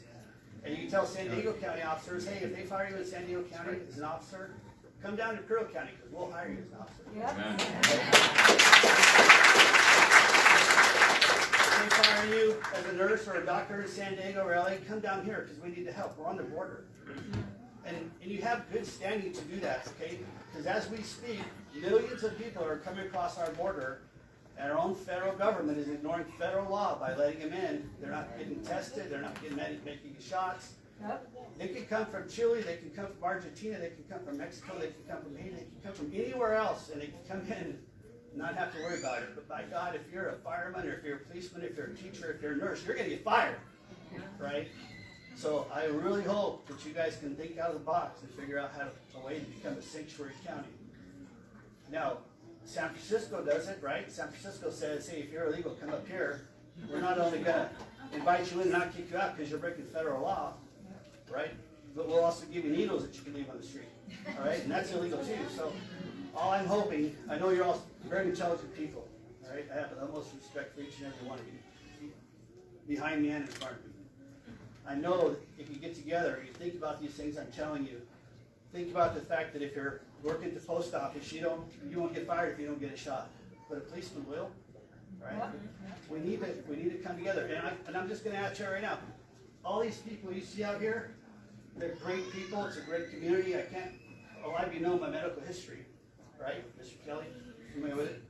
I've had so much help from this community. I can't even tell you. I can never repay anybody, and I can tell you if there's something you need from us or the community, you got to let us know. Yep. What can we do to help you? Okay, you have the voices, all right, but we have the numbers. Yeah. So please tell us what we can do to help you help us. Let us fight for you.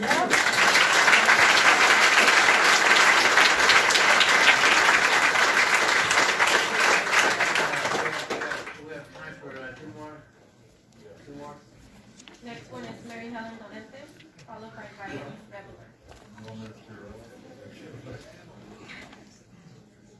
Good day to everyone. Y'all remember me, Mary Helen Galante of Oakville. Pardon? I'm just kidding. I said, hope you're not going to talk about the road.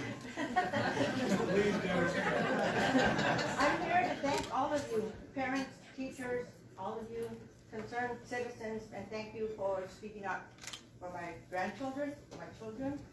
I'm in the same situation. For instance, my little one here. He goes to daycare. They've never shut down. They've never shut down. And I'm not gonna allow him to be vaccinated. I hope his parents are on board.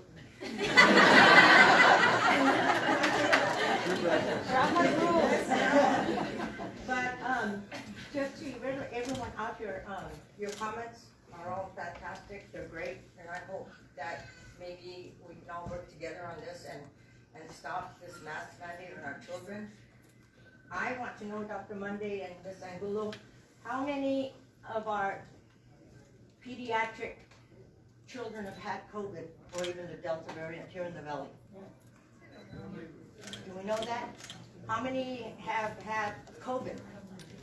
I have natural immunity. Most of my family has natural immunity. I'm not taking that shot. I'm not. It's not going to happen. But do you have those numbers? I mean, school-age children. Do we have numbers of how many have had COVID? You know, I mean, do we have those numbers, Ms. Angulo? You're shaking your head like, yes, we do.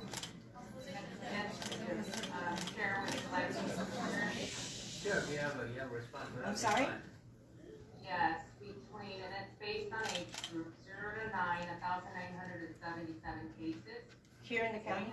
Individuals 10 to 19, 3,612. And of those, how many have passed away from COVID-related circumstances? Have we had any pediatric deaths?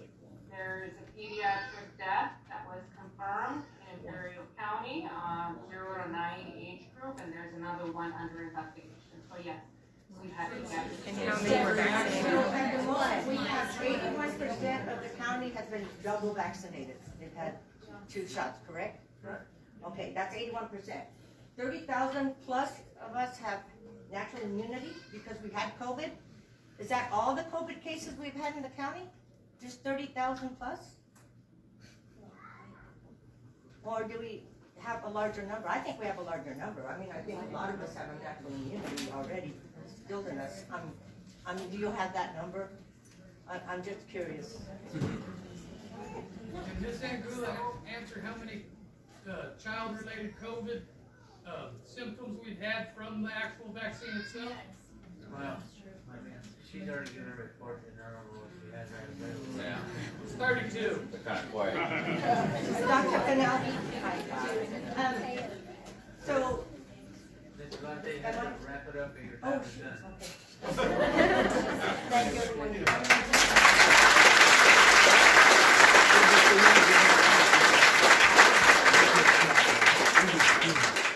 The last one is Brian Beveler.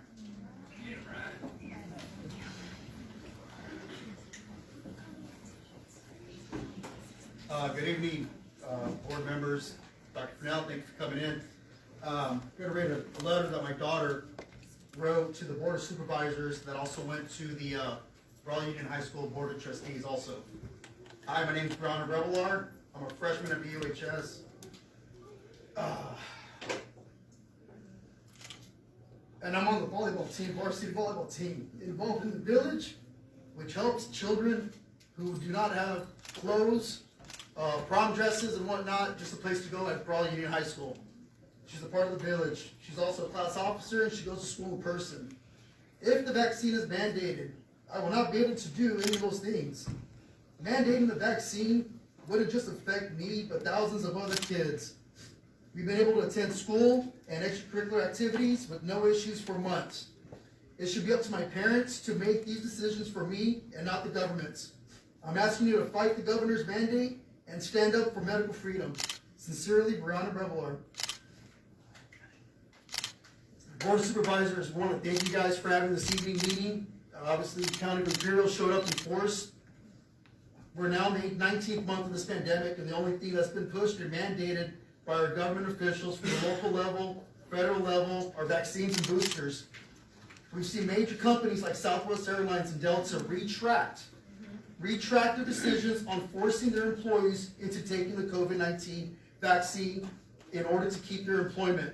California Department of Corrections correctional officers are exempt from such mandates, yet administrators and healthcare employees from CDC are mandated to take it. The shortage of healthcare workers, we've got enough doctors in the audience and enough doctors on Zoom, I'm sure they can answer this. The The shortage of healthcare workers seem to be a concern of most hospital executives, yet they're mandated to take the vaccine or lose their jobs. Now it's being pushed on our children. October 1st, Governor Newsom stated, once approved by the FDA, in order to attend public or private schools, your child will have to take the COVID-19 vaccine. A person who's an elected official, just like the 5 of you guys, are wanting to tell me and my wife what vaccine goes into our 3 kids. An elected official with zero knowledge of our health and family health history wants to leverage my kids' health and use our kids as pawns and their safety because he or you guys think you're following science. Yet children have over a 99.98% chance of recovery if they contract COVID-19 and a natural, stronger immune system. It seems to me we've lost touch with common sense and replaced it with dollars and cents. Some parents elected to sit their kids out of school yesterday to show that we stand united and we want to see our local school boards not enforce the COVID-19 mandate. What will it take for our county leaders to see that this is only the beginning? With local municipalities, which local municipality will suffer when their fire department or police department follow suit? Can our 2 local hospitals suffer any more shortages? We all know how strapped our 2 hospitals are, caring for county residents and our border city, Mexicali, with over 1.2 million people, along with our off-road desert community. When will our local leaders step up to the plate and fight side by side with us and tell our assembly and state legislators enough is enough? Get in front of Governor Newsom and tell him you want the state to stop threatening Imperial County by withholding money. I know my time's up, but might as well finish this up. We all know one death is one too many. Now, how many deaths and adverse reactions from the COVID vaccine have been reported to the citizens? Here in Imperial County, is it true that there's been more than 15 local deaths after receiving the vaccine? How many adolescents have suffered from myocarditis that have received the COVID vaccine? How many adolescents have committed suicide during the past 19 months? And how many overdoses have we experienced while our kids were at home distance learning? Now, if our kids don't get vaccinated, their option is to do distance learning and independent studies. Doesn't the Imperial County Board of Supervisors want our kids in person? Yet the state wants to mandate our children get vaccinated if they want to attend public school. No elected official at the city, county, or state level will decide or demand that my child or any child get vaccinated against their parents' or guardians' will for something with a 99.9% survival rate. Getting a vaccine for something with a survival rate should always be a parent's decision. Many children have contracted COVID. Trust me, I know quite a few of them. And now they have natural immunity to it. Yet that's not being recognized as good enough to not require a vaccine against something they've already had. The Imperial County is fortunate to have 2 doctors who've been successful in combating COVID-19 using treatment that gets shut down because it doesn't fit some people's agenda and those treatments are not generating the revenue the vaccines do. There's a study titled Early Combination Therapy with Hydroxychloroquine Reduces Mortality Rate in 10,429 COVID-19 outpatients, yet this is still not being shared by local health authorities. Why is that? The gentleman that had COVID 3 times, he wears his mask. So be it. In closing, supervisors, let's let the people of Imperial County make the decisions on getting their kids vaccinated. Let the people make their decisions on wearing a mask or not. Let the people of Imperial County make the decision on getting vaccinated and not live in fear of having to lose their jobs because they're not getting the shot that's been released for less than 12 months. Share all the data, including those studies of back and early treatment options our local doctors have been using. Give the residents of Imperial County their freedom back and walk with them, uniting us all. Thank you, gentlemen.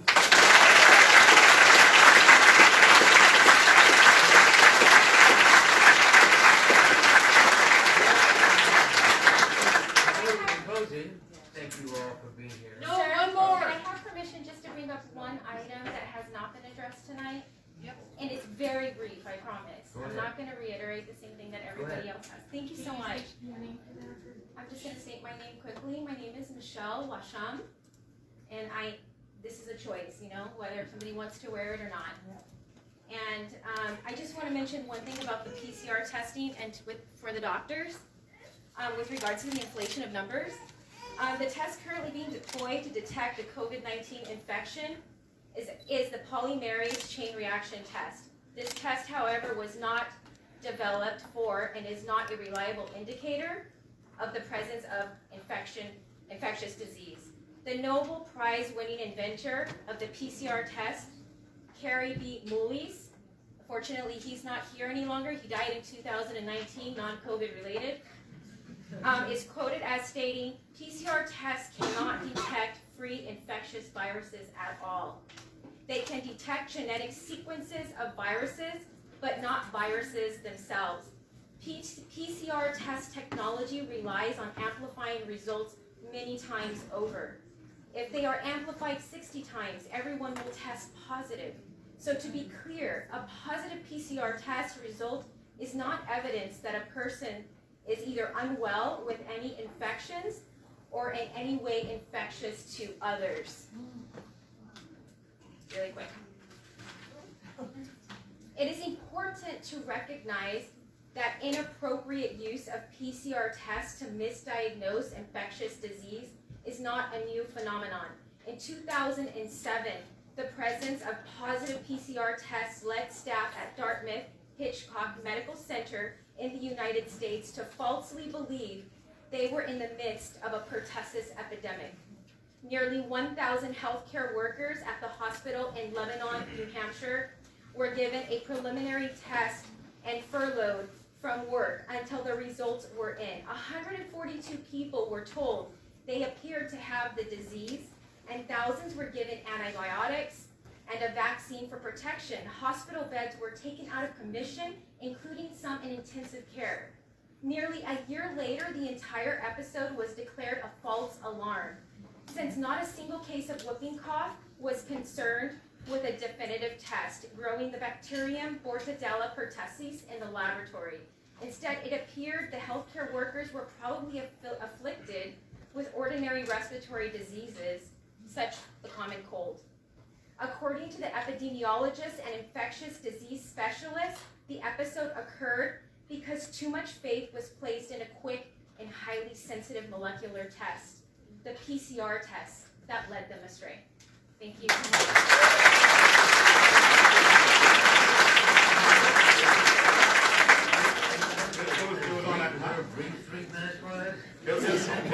It's just, I have had, it's the elephant in the room, right? And I left a newspaper of something that happened here locally, and we've never gotten a response about the PCR test and an incident that happened here locally, where they were making it positive rates. I left a newspaper here, too. No? Nobody got it? The one you left. We've never, so we have, there's an instance where we might have had positivities that were done falsely. We have brought that up, so we can't talk about it.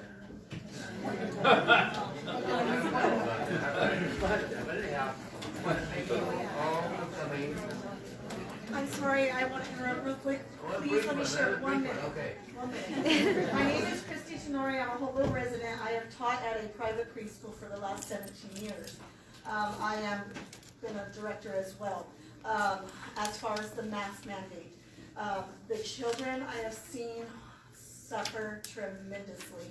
I have more children this year in the school that need speech therapy, and it is because they cannot see our faces when they're out in public or when they're with their family wearing masks. They cannot see to enunciate, to learn how to speak. And it is detrimental to our next generation that is coming up to learn how to have social skills, facial cues of how to communicate.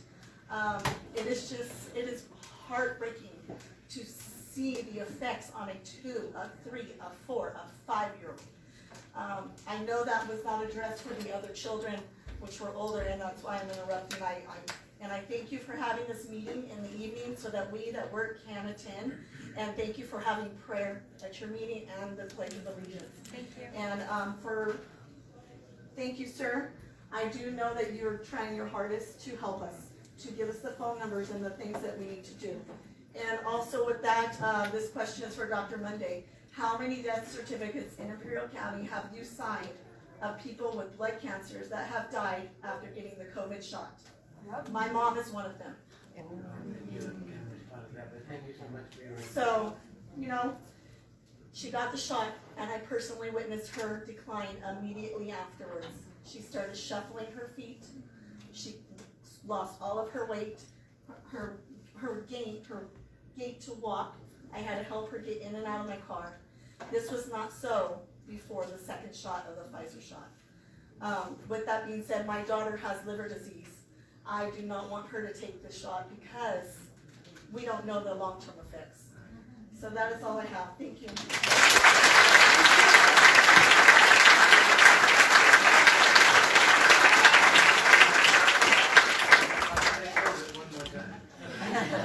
Now, one of my colleagues wants to take 3 brief minutes on break.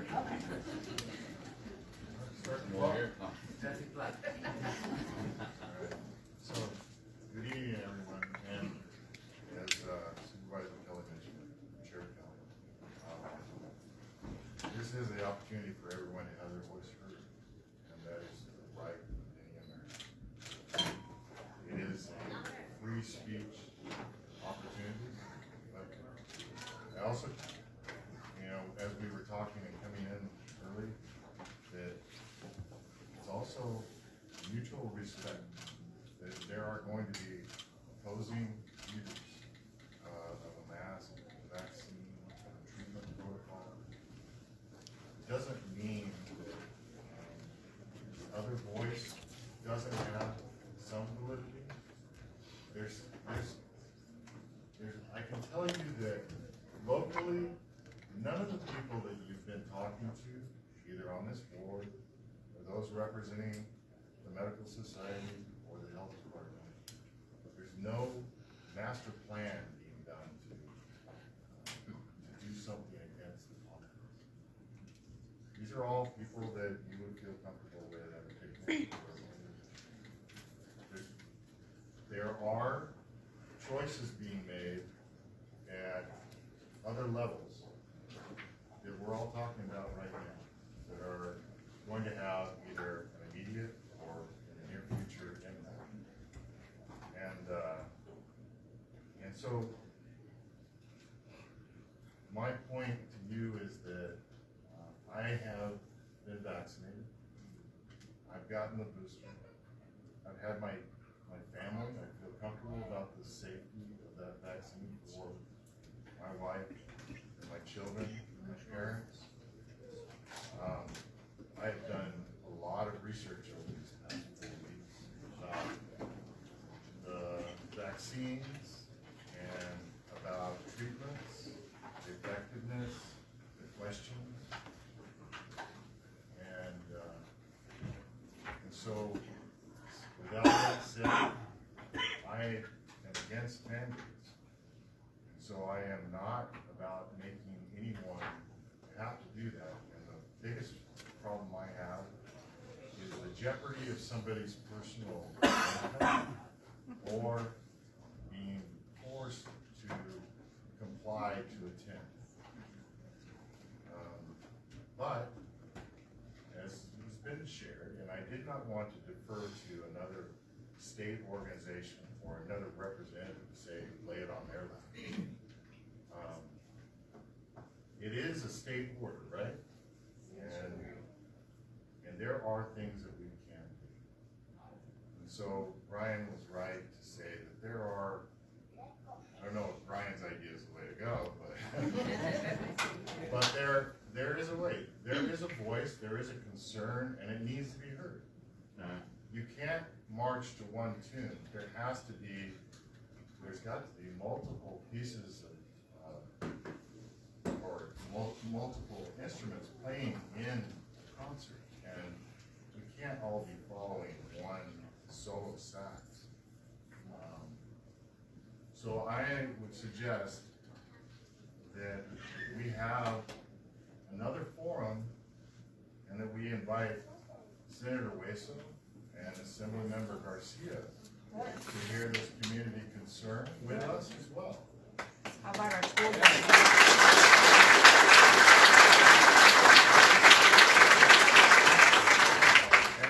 And that we also do it in a larger venue. Yes. Could we also? Could we include school board members? I mean, school board members, I mean, a lot of these They're people. welcome to attend, Mr. Munday, but this would be a board meeting invited to have the assembly member and senator come.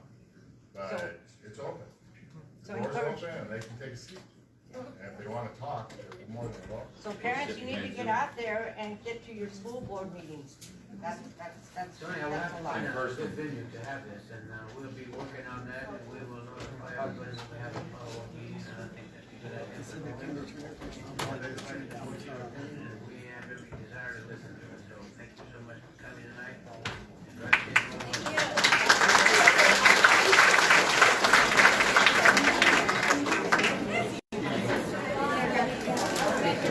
Have a nice evening.